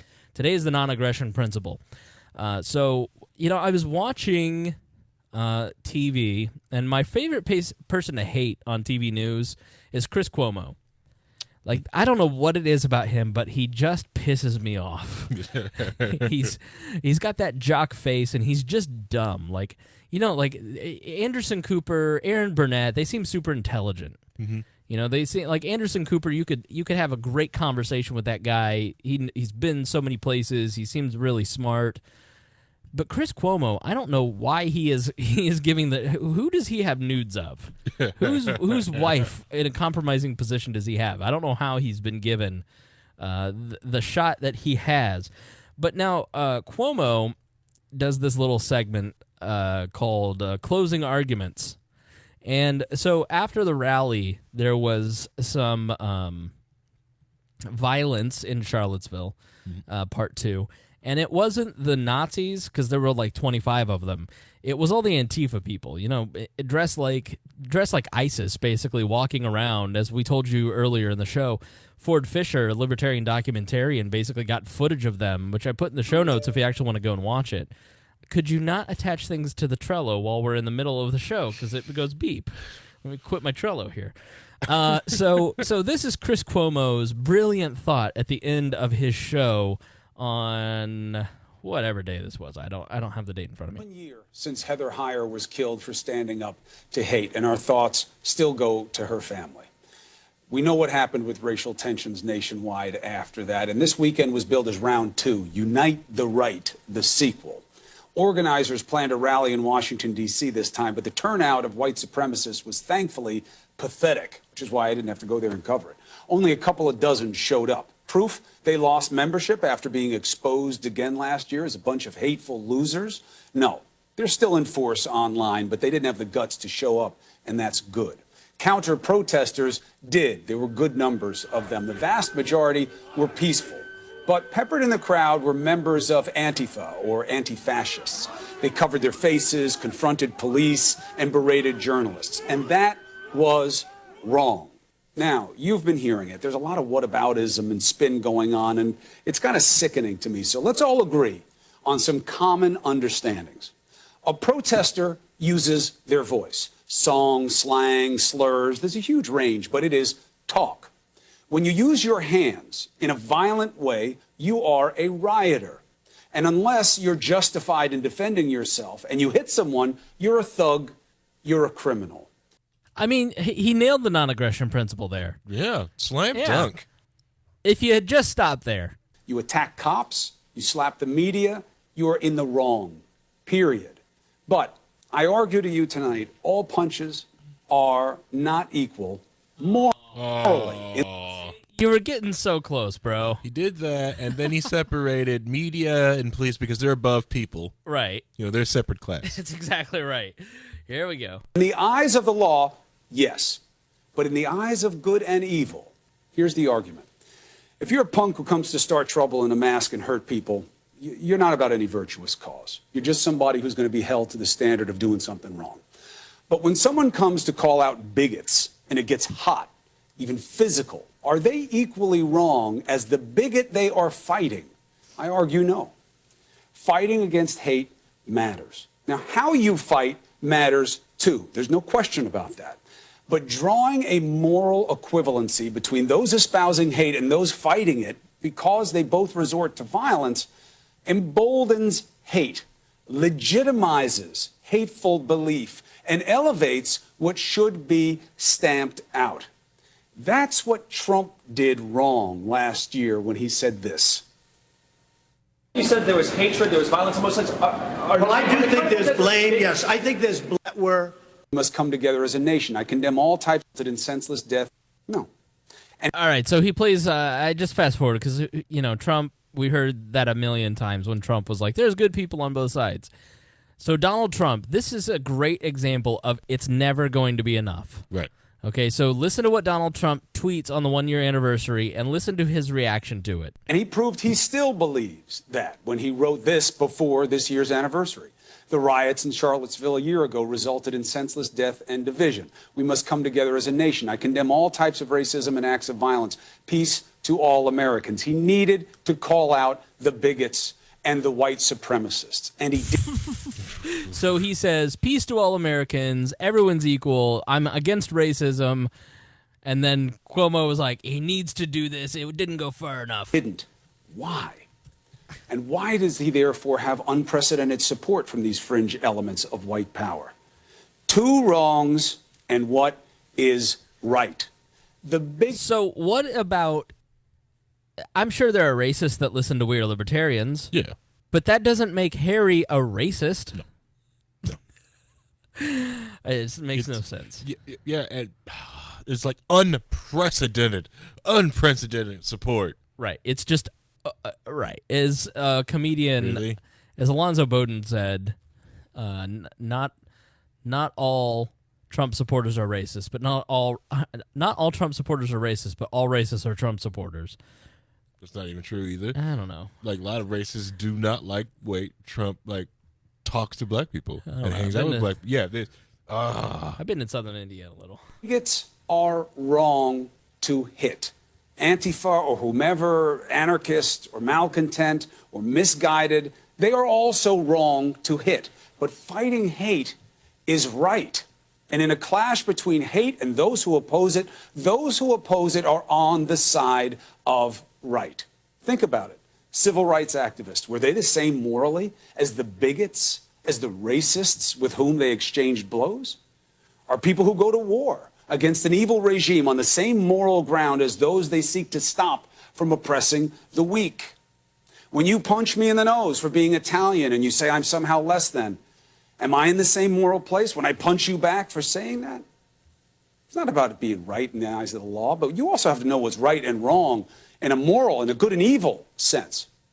That's why people who show up to fight against bigots are not to be judged the same as the bigots, even if they do resort to the same kinds of petty violence. The law will take care of that. How you disagree matters. We should be our best. But I am arguing that Trump was wrong to create a moral equivalency between bigots and those who oppose them, making them equal wrongs. Those hateful few who take solace and encouragement from the president's efforts, my message to you is simple. Be aware there are many more of us who see you as unequal, as less than, and you will be opposed at every turn because what you are about is wrong and fighting you is right. There's the sense that there's 8 million racists in every town. Around every corner, There's every racists Dairy everywhere. Queen, every Dollar Tree. We're in a red scare of racism. Oh, no, it's the Red Square. Yeah. That they all, and for 8 years they've been sleeping. Right. Okay, they didn't do anything for 8 whole years. And then they just come out of the woodwork. Just everywhere. Everywhere, with their Thomas Sowell books and their, oh, sorry.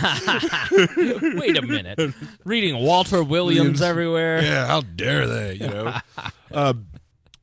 Can you be racist and listen to Walter Williams? Yeah, because Krista Cantwell likes Walter Williams, which Right. is still strange. But anyways, he even got Walter Williams on his show. I don't even know how that was even freaking pop. Honestly, I think Cantwell's just a faker. Yeah, I think he's a big fake. I think He's so he's a fake. fake racist. Yeah, he's fake He's racist. a fake racist. Yeah. Oh. Ask him next time I see him. The all right, two things with this whole thing. One, I think I know how Kumo got his job. Mhm. He hit it right on the top of the head. He's Italian. He's probably smuggling in those illegal Italian meats, you Right. know. And because personally, if he could get me some of them good Italian deli meats straight from Italy that you can't get in here, like Right. a Cuban cigars, like this style of meat there, I'd let him do it. Say what you want. It also probably didn't hurt that his dad was governor and that his brother's governor. Nah. I'm sure that's how he gets the illegal deli meat in. Right, yeah. And that's how he gives it to his bosses down there. All animals are equal, except some are more equal than others. They taste a lot more delicious when you let them, Anyways, the other thing I wanted to get to is, did you hear him call for violence? No. What do you think he talked about? He said it's okay to punch people. You got a point. He was advocating more violence than Jones was. A lot more violence, and he's showing that he's part of the group. There's more of us. And I'm like, dude, bro, how do we know you're not there with the mask on? Talk about he even set the whole thing up, and I didn't have to coverage that, so I wasn't there. Alibi. I drove by with the newspaper, by camera, conveniently. 6 miles away. He is not wrong in that if you show up to protest racism with a sign and you're peaceful, then you are, in my mind, more moral than the person that thinks it is okay to hate someone because of the color of their skin. Right. I would agree with that statement. Okay, the guy who showed up with the American flag at the Portland or rally or wherever it was, I think Portland, where Gavin McInnes, who is another one who gets completely smeared by the media unfairly. Yeah. This guy shows up with an American flag, and he is a well-known protester in Portland. He shows up to all the rallies. He had an American flag because he was going to take back the flag from these racists and Republicans. He's a progressive.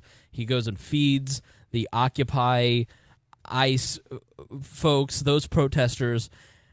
He is more moral in this narrow choice, okay? Not taking into the total morality of him as a person, just in the instance of him showing up to protest against racism, he is more moral. The people that are less moral than the racist bigots, the homophobes, the anti-Semites who are wearing the hoods, are the members of Antifa that beat the shit out of the guy wearing the American flag. Right. Because that's an actual story. This guy showed up to protest, and then Antifa beat the hell out of him because he had an American flag. Wow. And he Just said, prejudice. he Just said, straight up prejudice. We're on the same side, and they said, no, we're not. And so what I wanted to bring to your attention is something called the non-aggression principle, and it is the foundational principle of libertarianism. It is the ultimate axiom. It is, I think this is a good time to play a little run. Well, what about the Libertarian Party? Can you tell us? Goodness gracious, I'm not good at this radio stuff yet, but let me read to you. It really traces back to Murray Rothbard, and it's a foundational axiom that every libertarian, when they join the Libertarian Party, signs something called the non-aggression pledge. And basically it was a way that they were throwing off the FBI because in the early days of the Libertarian Party, they had a lot more radicals, and so the FBI thought that they were a terrorist group. And so in the 70s and 80s, and Timothy McVeigh actually joined the Libertarian Party. And so in 96, Steve Dasbach said, every member signs this pledge, and Timothy McVeigh signed it. He didn't mean it. This is why the libertarians are not terrorists, and it was used basically to say libertarians are not terrorists. But this is what Murray Rothbard said about the non-aggression principle. The fundamental axiom of the libertarian theory is that no one may threaten or commit violence, aggress, against another man's person or property. Violence may be employed only against the man who commits such violence. That is, only defensively against the aggressive violence of another. In short, no violence may be employed against a non-aggressor. Here's the fundamental rule from which can be deduced the entire corpus of libertarian theory. Now, in English, that means that if Harry and I are sitting here and I punch Harry, then I am in the wrong. Yes. Okay, if I punch Harry and then Harry punches me back, he has every right because I have violated his person. And every single person is their own government. Okay, that's why it's called the advocates for self-government, the quiz people. And so each person has a right to govern themselves. They own their own body. And so anyone who comes in and aggresses against that and not only uses their fists, but also fraud, they steal. These are aggressions against the person that is, and so you have a right to defend yourself. So words are not violence.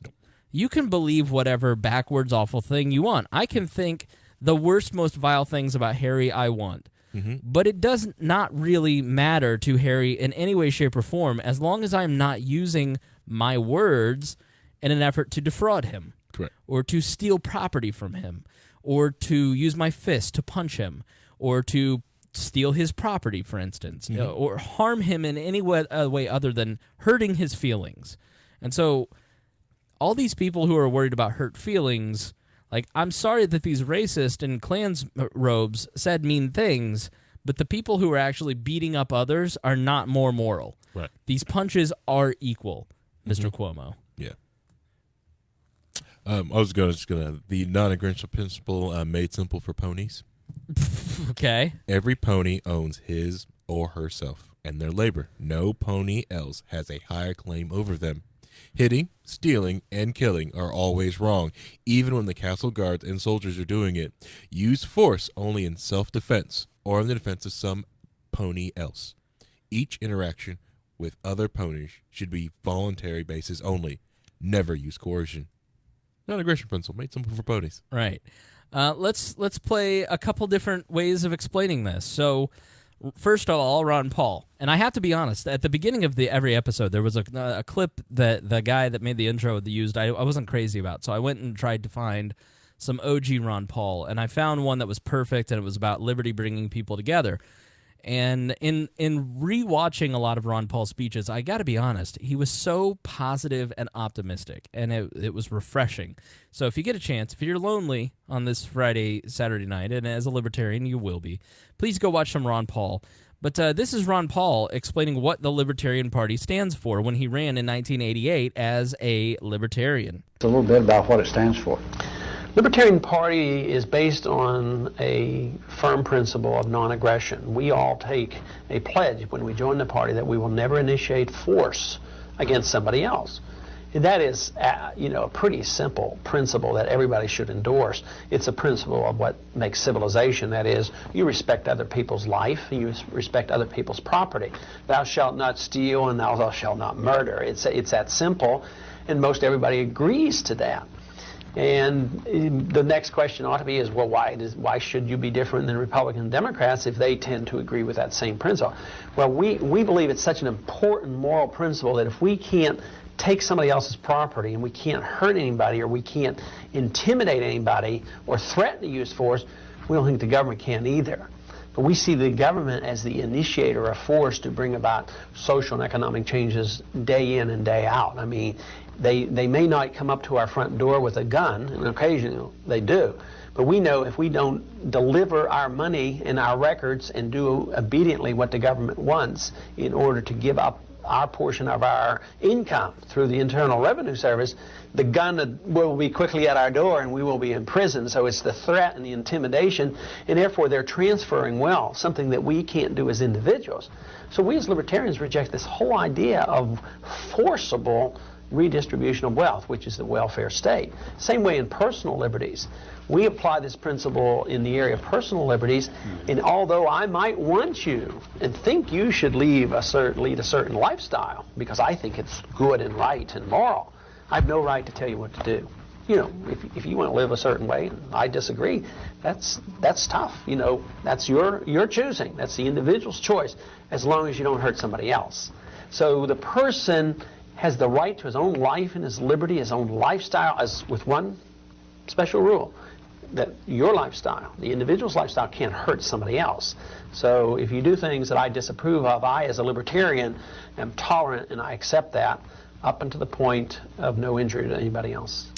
And then I want to play one of the most important libertarians that you've never heard of. His name is Marshall Fritz, and he started the Advocates for Self-Government, which I worked for all of 2013. And it's basically the people who do the world's smallest political quiz. And Marshall Fritz basically went around at the beginning of the Advocates and the beginning of the quiz, drove around for 364 days, visiting people across the country, spreading this quiz, introducing it, dropping off quizzes, and to the point that he would leave a hanger in the closet that said Marshall slept here. So one of the most incredible libertarians that greatly inspired me, and this is actually the big idea number one. This video is on the path to libertarianism, which if you go to wearelibertarians.com and you look up at the top, it says new to libertarianism, ?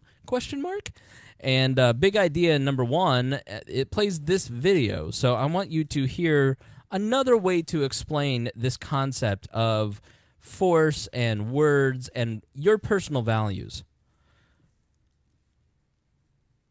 John, if someone were to come into your house, he's wearing a ski mask, he's carrying a shotgun, gets the drop on you, and he robs you of a bunch of your stuff. In your opinion, is there something wrong with that? Yeah, sure, he says. Yeah, that's an easy one. How many of us would agree with John? That's obvious. He's saying, yeah, okay, good. Edgel, two people come into your home. Again, they're wearing the ski mask, they get the drop on you and all of that sort of stuff. They're cleaning out some of your stuff. You've got this great big built-in television set, and there's this argument that ensues, do they have enough time to get the TV set out of there? And you bring up that your brother-in-law, a highway patrolman, is due over any minute right, to watch the game. That might be best that there isn't time. And they sort of decide to vote on it. And it turns out the vote is 2-1, and they take the TV set. Edgel, does the process of taking your stuff become morally okay if you're allowed to vote on it? If they employ democratic principles and allow you to vote? No. How many of us think that if you get to vote on it, it's okay if people take your stuff?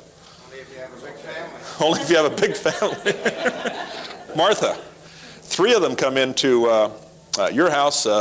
This time they're not even wearing, they're very brazen now, they're not wearing ski masks, they're dressed in suits and all that sort of thing. You can see that they're carrying guns.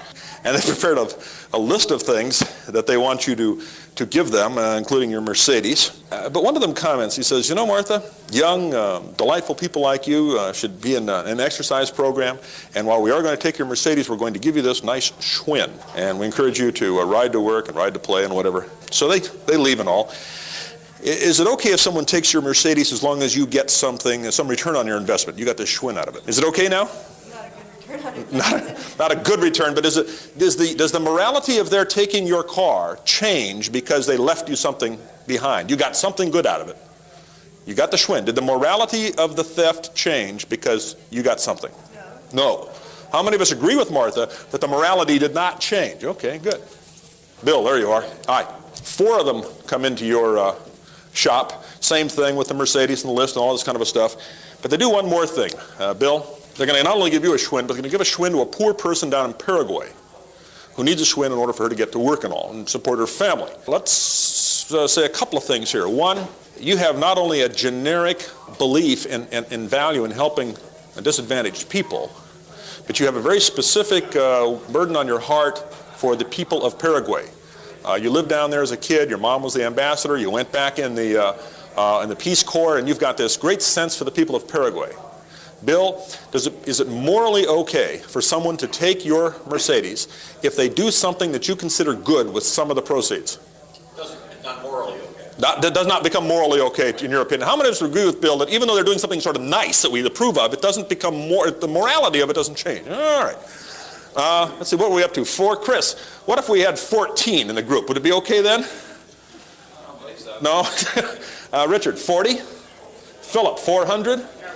Linda, 4,000? 4 million, Phyllis? 104 million? Hey, watch it, guys, you're wrecking the carpet.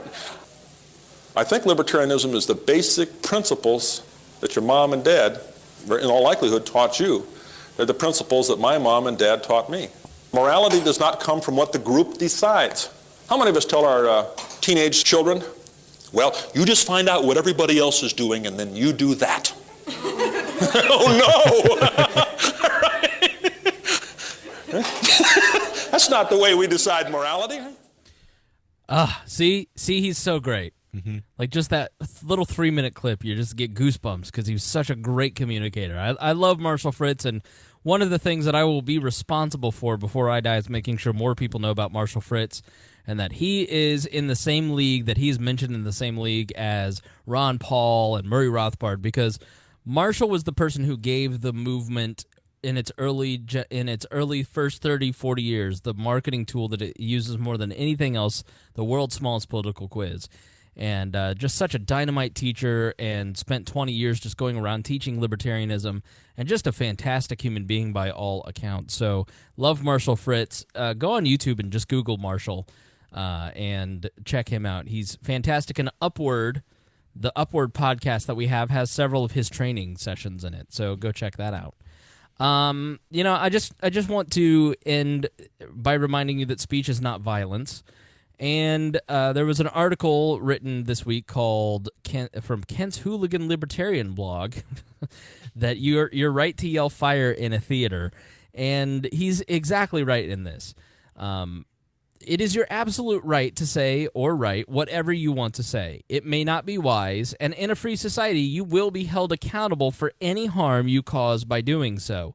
You have the responsibility to not say something untrue which can cause trouble, but no one has the right to silence you. Most people suffer from a tragic misunderstanding of where rights come from. I'll give you a hint. They don't come from the government or any of its documents. The Bill of Rights doesn't create any rights at all. In fact, it doesn't even apply to you or me unless we work for the government. And for those to whom it does apply, its entire purpose is to stop them from violating the rights of individuals. That's right. The Bill of Rights is simply a government shall not, a list and a warning that the government has no right to violate natural rights. It makes doing so a crime. Government thus is prohibited from enacting laws that can violate natural rights by the very document which foolishly created it and allows it to exist. Since the First Amendment places all speech beyond government regulation or control, it makes no exception for things that can be destructive or stupid. So say what you want to say. After you've weighed the consequences and decide whether they are worth it, then face the consequences like a self-owning human being should. So yell fire in a crowded theater if you want. Right. You will face consequences if someone is harmed. Correct. The call to action. That's right. But you have every right to say it. Mm-hmm. Oh, Harry. Good times. Now, you know what that music means. You're out on the town. You're a dapper man. You love to dress up.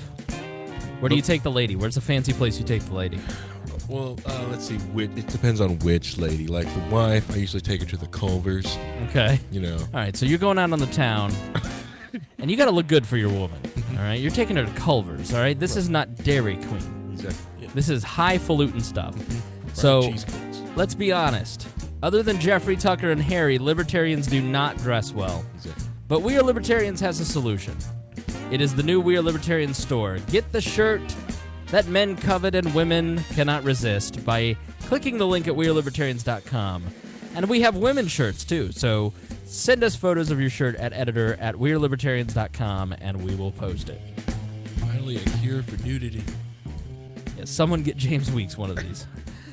All right, into our final segment. The mainstream media has discovered their profit centers, and that leaves many important issues uncovered. So we're going to run through the headlines, running out of time here on the show, but we've got some important stuff to cover. First and foremost, if Gary Johnson's running for Senate, as we mentioned last week, if I were to tell you, Harry, if you were to guess, where's Gary Johnson polling in a three-way race, what would your guess be? I'm guessing, because it's New Mexico, I'm going to say, I'm throwing it out there, 25%. 21%. Very, very close. Just announcing he's at 21%. Behind Senator Martin Heinrich, who is expected to win, but nearly twice the support of the GOP candidate, who is only at 11%. It's got that James Neese bump. That's what it is. Venezuela, the regime down there, lopped 5 zeros off its currency in a bid to tackle hyperinflation.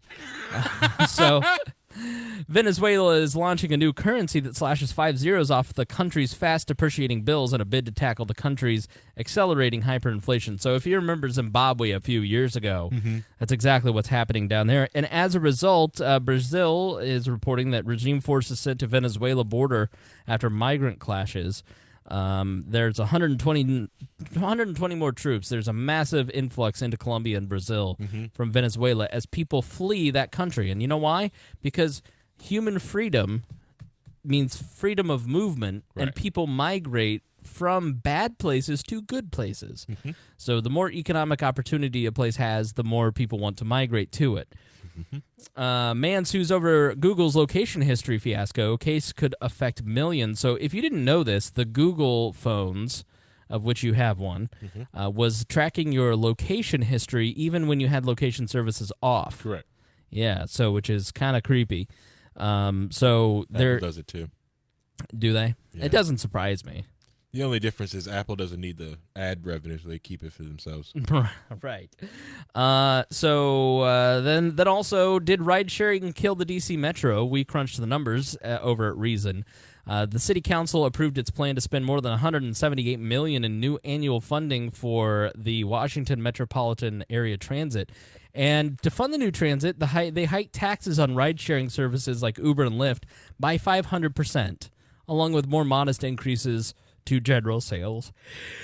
I'm sorry, this story is boring. Well, we can't compete with that. Better tax them. Right, 500. And so critics complain that the ride-sharing tax is unfair. Why should someone pay for something they're not using in mass transit? And the city said, tough, there's a causal link between the rise of ride-sharing and decline.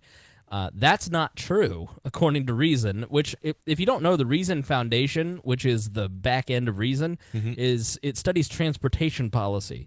So they're very knowledgeable in this. Lai, who was quoted earlier in that story, argues that ridership decline could have other causes. She points to the fact that it's more common for people to work from home these days, and she notes the rise of alternative commuting options, such as bike sharing or rental scooters. So there's also the biggest driver of Metro's ridership decline is the Metro itself. People have places to go and things to do, and they did not see the Metro as reliable, safe, and convenient, or even affordable in some cases. Okay. Public transit isn't affordable, quick, safe. You're right. Or modern. Right. So, Harry, this is the story that is taking the nation by storm. This site called Healthline.com has put out a sex guide. Now, you don't need help with sex. You have a kid. Yep. But just in case, sex education resources often use videos, pictures, and diagrams as a way to convey important information. So essentially what's happening is sex ed in this country is broken. And so they're aiming to fix that. And the way that it is broken is that kids are feeling left out. 5% of the population has gender dysphoria. And so they have a solution. These sex ed guides they write often unnecessarily gender body parts as being male parts and female parts and refer to sex with women or sex with men, excluding those who identify as non-binary. Many individuals don't see body parts as having a gender. People have a gender. Okay. Does your penis have a gender, Harry? My penis has a first name. It's Owen. Oh, no, okay. I don't know where you need to unpack this one. The simple fact that sex education is broken in the United States, period, before you tack on a different issue going on with it. Right. Yes, it's broken. So other things need to be happening to it, but can we just talk about everything else first? One, I would just happy just for teaching kids, like, one, safe sex. Understand something beyond abstinence-only sex education. Understanding that, I don't know, just sex is not also exclusively just penis and vagina sex. Right. Okay? But, or just use medical terms of what they're called, and instead of just doing that when this happens with this and stuff. But here's the problem. They answer that right here. And as a result, the notion that a penis is exclusively a male body part and a vulva is exclusively a female body part is inaccurate. By using the word parts to talk about genitals and using medical terms for anatomy without attaching a gender to it, we become much more able to effectively discuss safe sex in a way that's clear and inclusive. For the purpose of this guide, we'll refer to the vagina as the front hole instead of the solely medical term vagina. This is gender-inclusive language that's considered of the fact that trans people don't identify with the labels in the medical community that they attach to their genitals. So, all right, so like front hole. I'm sure Carly is probably gonna screeching at her phone right now. Hi, Carly. You can't really see the vagina from the outside. Right. It's usually, in there. Internal. So that already wrong here. You can't see the vulva, the clit hood and stuff like that from the outside, but the clit hood. Yeah. Is that a medical clitoris hood? Please call it a front hood. Clitoris hood. A front button. It's the clitoris hood. All right. The clit hood. It's the clitoris silliness. Hood. Or the oh man, it's just so bad. It's like I said, like it's so awful. All right, moving on. So I want to read this article, or I want to read this. I want to read this letter from, let's see, Zach Tucker. It's a question here on the mailbag. The coverage of the LPNC, really, the National Convention, really interested me, as I've been considering joining the party for a little while now. And then after what I'm calling the influx of 2018, I was wondering how you're feeling about the Libertarian Party in general after seeing a successful convention, and how this flood of libertarians who have at one point expressed the uselessness of the LP will affect the party. Keep up the great work. I love the book recommendations and can't wait for you and Harry to get back behind the mics. Thanks, dude. Zach Tucker. So how am I feeling about the Libertarian Party? As I said in those episodes, I definitely felt more positive about the Libertarian Party for sure. I felt that it was the best convention out of the four that I've been to. It was the most kumbaya as everybody left. The LNC before that was fairly functional, and it left seeming like it was going to be a much more functional LNC. Now, what's happening right now is ludicrous because Joshua Smith, who ran for chair, and Karen Ann Harlos, who is the secretary with the pink hair, I've met them both. They seem like nice people. And Karen especially, you can tell she's very dedicated, and they both traveled to like so many different conventions and got to know so many people. And I met so many different libertarians that were there because they were inspired to come vote for Josh, for instance, for chair, or join the Mises caucus. And I think that they brought a lot of people to the party. And that's a really good thing. And Josh was running on a platform of get stuff done. I think he sometimes uses a different word, but let's go with get stuff done. And what had happened was a de-evolution into using the LNC for personal spite. So Matt Keneal, I'm so sorry, man. I never get his name right. But the Libertarian Socialist Matt and Mike Shipley are a constant thorn in Joshua's side, and as we discussed on those episodes. And generally, they're online a lot, so they seem bigger than they probably are. But there were like 13 people that identified as part of the Libertarian Socialist Caucus out of 900 people that were there at the National Libertarian Convention. So we are not talking about any kind of real danger to the Libertarian Party. And I also have to say, for Mike and Matt, these are two people who are running for office. They're not Antifa members. They're not like bashing people upside the skull. They're not trying to drive cars through marine depots. They're trying to work through the process. They're running as candidates. They're volunteering on campaigns. They believe in the Libertarian Party and its growth. They just have a different end game for anarchy. And it's the original definition of anarchy according to Prudhomme and Bakunin and and then eventually after New Harmony failed, as we've talked about on some past episodes, it morphed into anarcho-capitalism. And so they espouse even a more, an older version of anarchy. And so I see these two talking to people in ways that are not Antifa-like. They're not shutting people down. They're patient in answering questions. Do they sometimes employ tactics that are unfair? Yes, but I would also argue that most of the different active factions in the party do that, as we've documented here.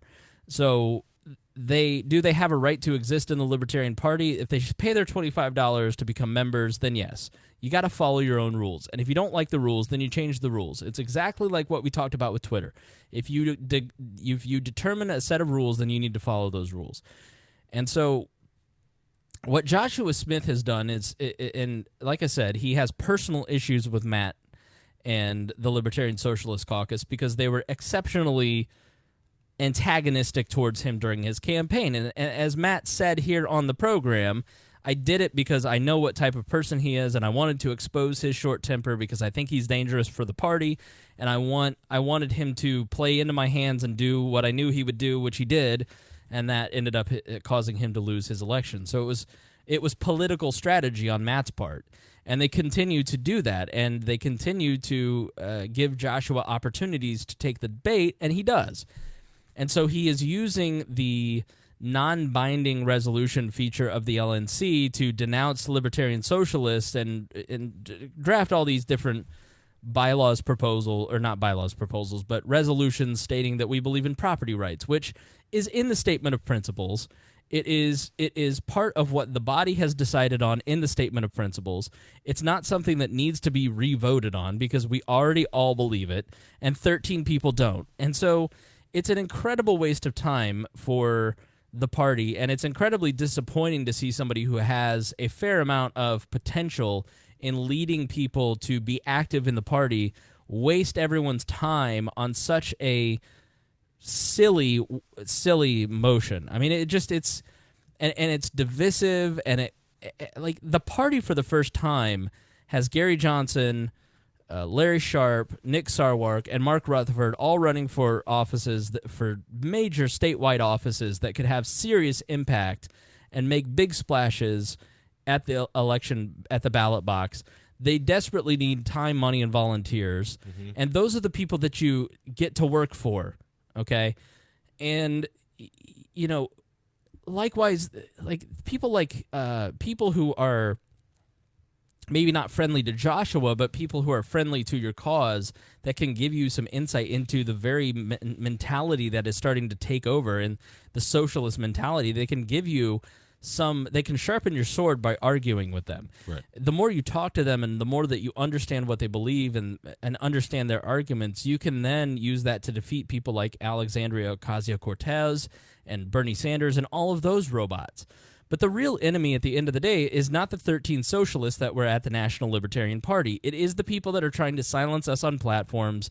It is the people that are trying to get MasterCard to shut down, Patreon accounts. It is people who are using the state to silence people. Matt and Mike and all these libertarian socialists expressly say they don't want to use the state to initiate force, which means they belong in the Libertarian Party.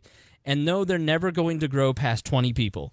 You know, the amount of boos that they got at the national convention when he said rent is theft was intense. And so we're all chasing our tails, not getting shit done at a time when we need to get shit done in an effort to appease a personal vendetta from April. And it's really foolish, and it's really a waste of time. And I think people, instead of buying into the demagoguery of if you don't support me, then you believe in socialism. That's bull crap. Yeah. That is Trump level. That is Trump level demagoguery, and we need to reject that completely and fully in the party. And we need to say no, that's not true. Like Sam Goldstein voted no on the. I know Sam Goldstein. He believes in property rights. He's done more for the Libertarian Party in the last 30 years than most people I know, and he voted no on the motion. And somehow he's a socialist now because he disagrees with Josh Smith. It's foolish. It's childish. It's a waste of time. And it's a complete abandonment of everything that you said at the convention. Right. So if you believe in making the party a strong political force in America, you have to cut the bullshit. And to everybody on Facebook engaging in this debate, you have to stop too.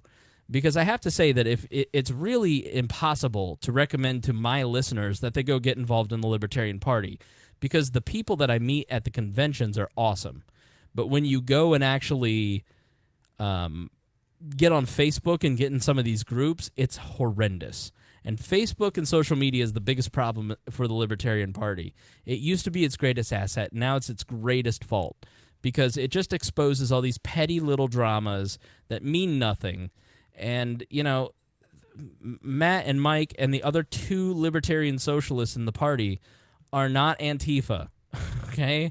They're not infiltrating anything. They have no ability to ever gain any political power. And the more that you draw attention to them and Streisand affect them, you're going to make them more powerful. So we're not the party of purges, and that's exactly what this is. It's a way to make people feel uncomfortable and leave the party. And in some cases, people have expressly said that.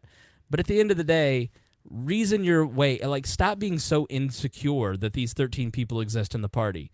Like, the libertarian movement is strong enough to handle 13 socialists. Like, yeah. It's just unbelievable to me that we can snatch victory from the jaws of, is it snatch defeat from the jaws of victory? Yeah. Or something like that. I mean, it's such a wasted amount of energy, time, and resources when you've got 4 of the best statewide campaigns. There were just 3 or 4 elections in Tennessee at major county levels, like county-wide elected officials in Tennessee. You know, these are great successes, and the party is in really good shape, but you wouldn't guess that if you actually followed the party on Facebook. Yeah, exactly. You've got Evan down there in Arizona helping Saw work out, doing everything. Like, he's got a great chance down there, and the last thing he really needs is to deal with this petty drama bull crap instead of a political party, which, if you really don't like their merits, then debate them. You know, bring them out and debate, have conversations and talk. Deciding to do stuff like this, come on. Yeah. You know, are you that scared of his idea? Are their ideas so scary to you that you can't bring them up and talk to them? Right. That means, is there truth to something they said? Is there something that triggered you? Then it was like, wait a minute, they could be onto something. Well, yeah, because that's the biggest problem most libertarians have with socialism, the government force part. Oh, they don't care. Because we know, it's probably going to fail. Right. It's going to fail. We've seen it fail, you know. But as long as there's no force, no one dies, no death camps, go ahead, try. Go ahead, have fun. Stop being so scared of ideas. Mm-hmm. Libertarians are so insecure about what they believe, and and especially the younger ones. And it's, you know, I've just been through this so many times, and it's like the party will survive. You know, people have come in with bad ideas before. You know, we survived Wayne Allen Root. We're going to survive this one, so... everybody calm down. All right, thanks for joining us here on We Are Libertarians. Harry, final thoughts for the episode? Oh, I've got so much just like capped in on this one. But no, one thing I would have to say is, now that you've like noticed, like I will recommend everyone go out there and notice that everything you're seeing now, trust me, they have laid the groundwork to get things done for a long time now. And weird people like myself has been saying, like, hey, we need to get the groundwork to get a lot of this stuff done. We need to get into a lot of stuff. Like, one of the things that never got off the ground, which I don't know if we'll still if people even have time to come together to get that off the ground, is trying to put like a DNS on the blockchain, on blockchain type of technology to get the DNS ripped out of the hands of, you know, of these other agencies, because, you know, because that's what's next. If you're like taking someone out, it's like, boom, check your DNS registry out, you know, boom, storefront, you know, all this. Once someone has to type in an IP address to find you because all the popular DNSs don't carry you anymore, you're done. Pretty much, yeah, they've killed you on the internet. You know, at least for normies, anyways. Unless someone has a direct link for you. So, so yeah, that's my biggest thing is like, keep looking at different alternative things. Be inquisitive. Look, understand. Like, yes, you can use these things. That's fine. You can, but try to educate yourself on. Understand how the technology works, and you know, if it goes away, find another way to get there. A quick exercise that I want that you can try out, which a lot of people is like, how do you get your brain to think this way? And a hacker got me to think that, I can't remember the guy's name, but he always said, like, well, think of 10 different ways to turn off a light bulb. Just that practice there. Try that. That's how I think. Okay. All right, I have no final thoughts other than please listen to the Chris Spangle Show, chrisspangleshow.com, and that's a daily show and putting out content like crazy, and all I ask is just a few things. I am going to do this if you guys are willing to listen, if this is something that is interesting to people, because it's a significant time commitment. It's another hour and a half out of my day dedicated to bringing you content that I otherwise wouldn't. But I feel there's a need for it. I want to do it, but I also want to make sure that there's a market for it. So there are 3 ways to do that. First, send me an email and say, hey, thanks for doing it, appreciate it. Write me a letter, something I can read on the show, or just a private one. editor@wearelibertarians.com. Number 2, share it on social media and say, hey, listen to this podcast. The more, chatter about it, the better. And then 3 is financially support it. Go to Patreon.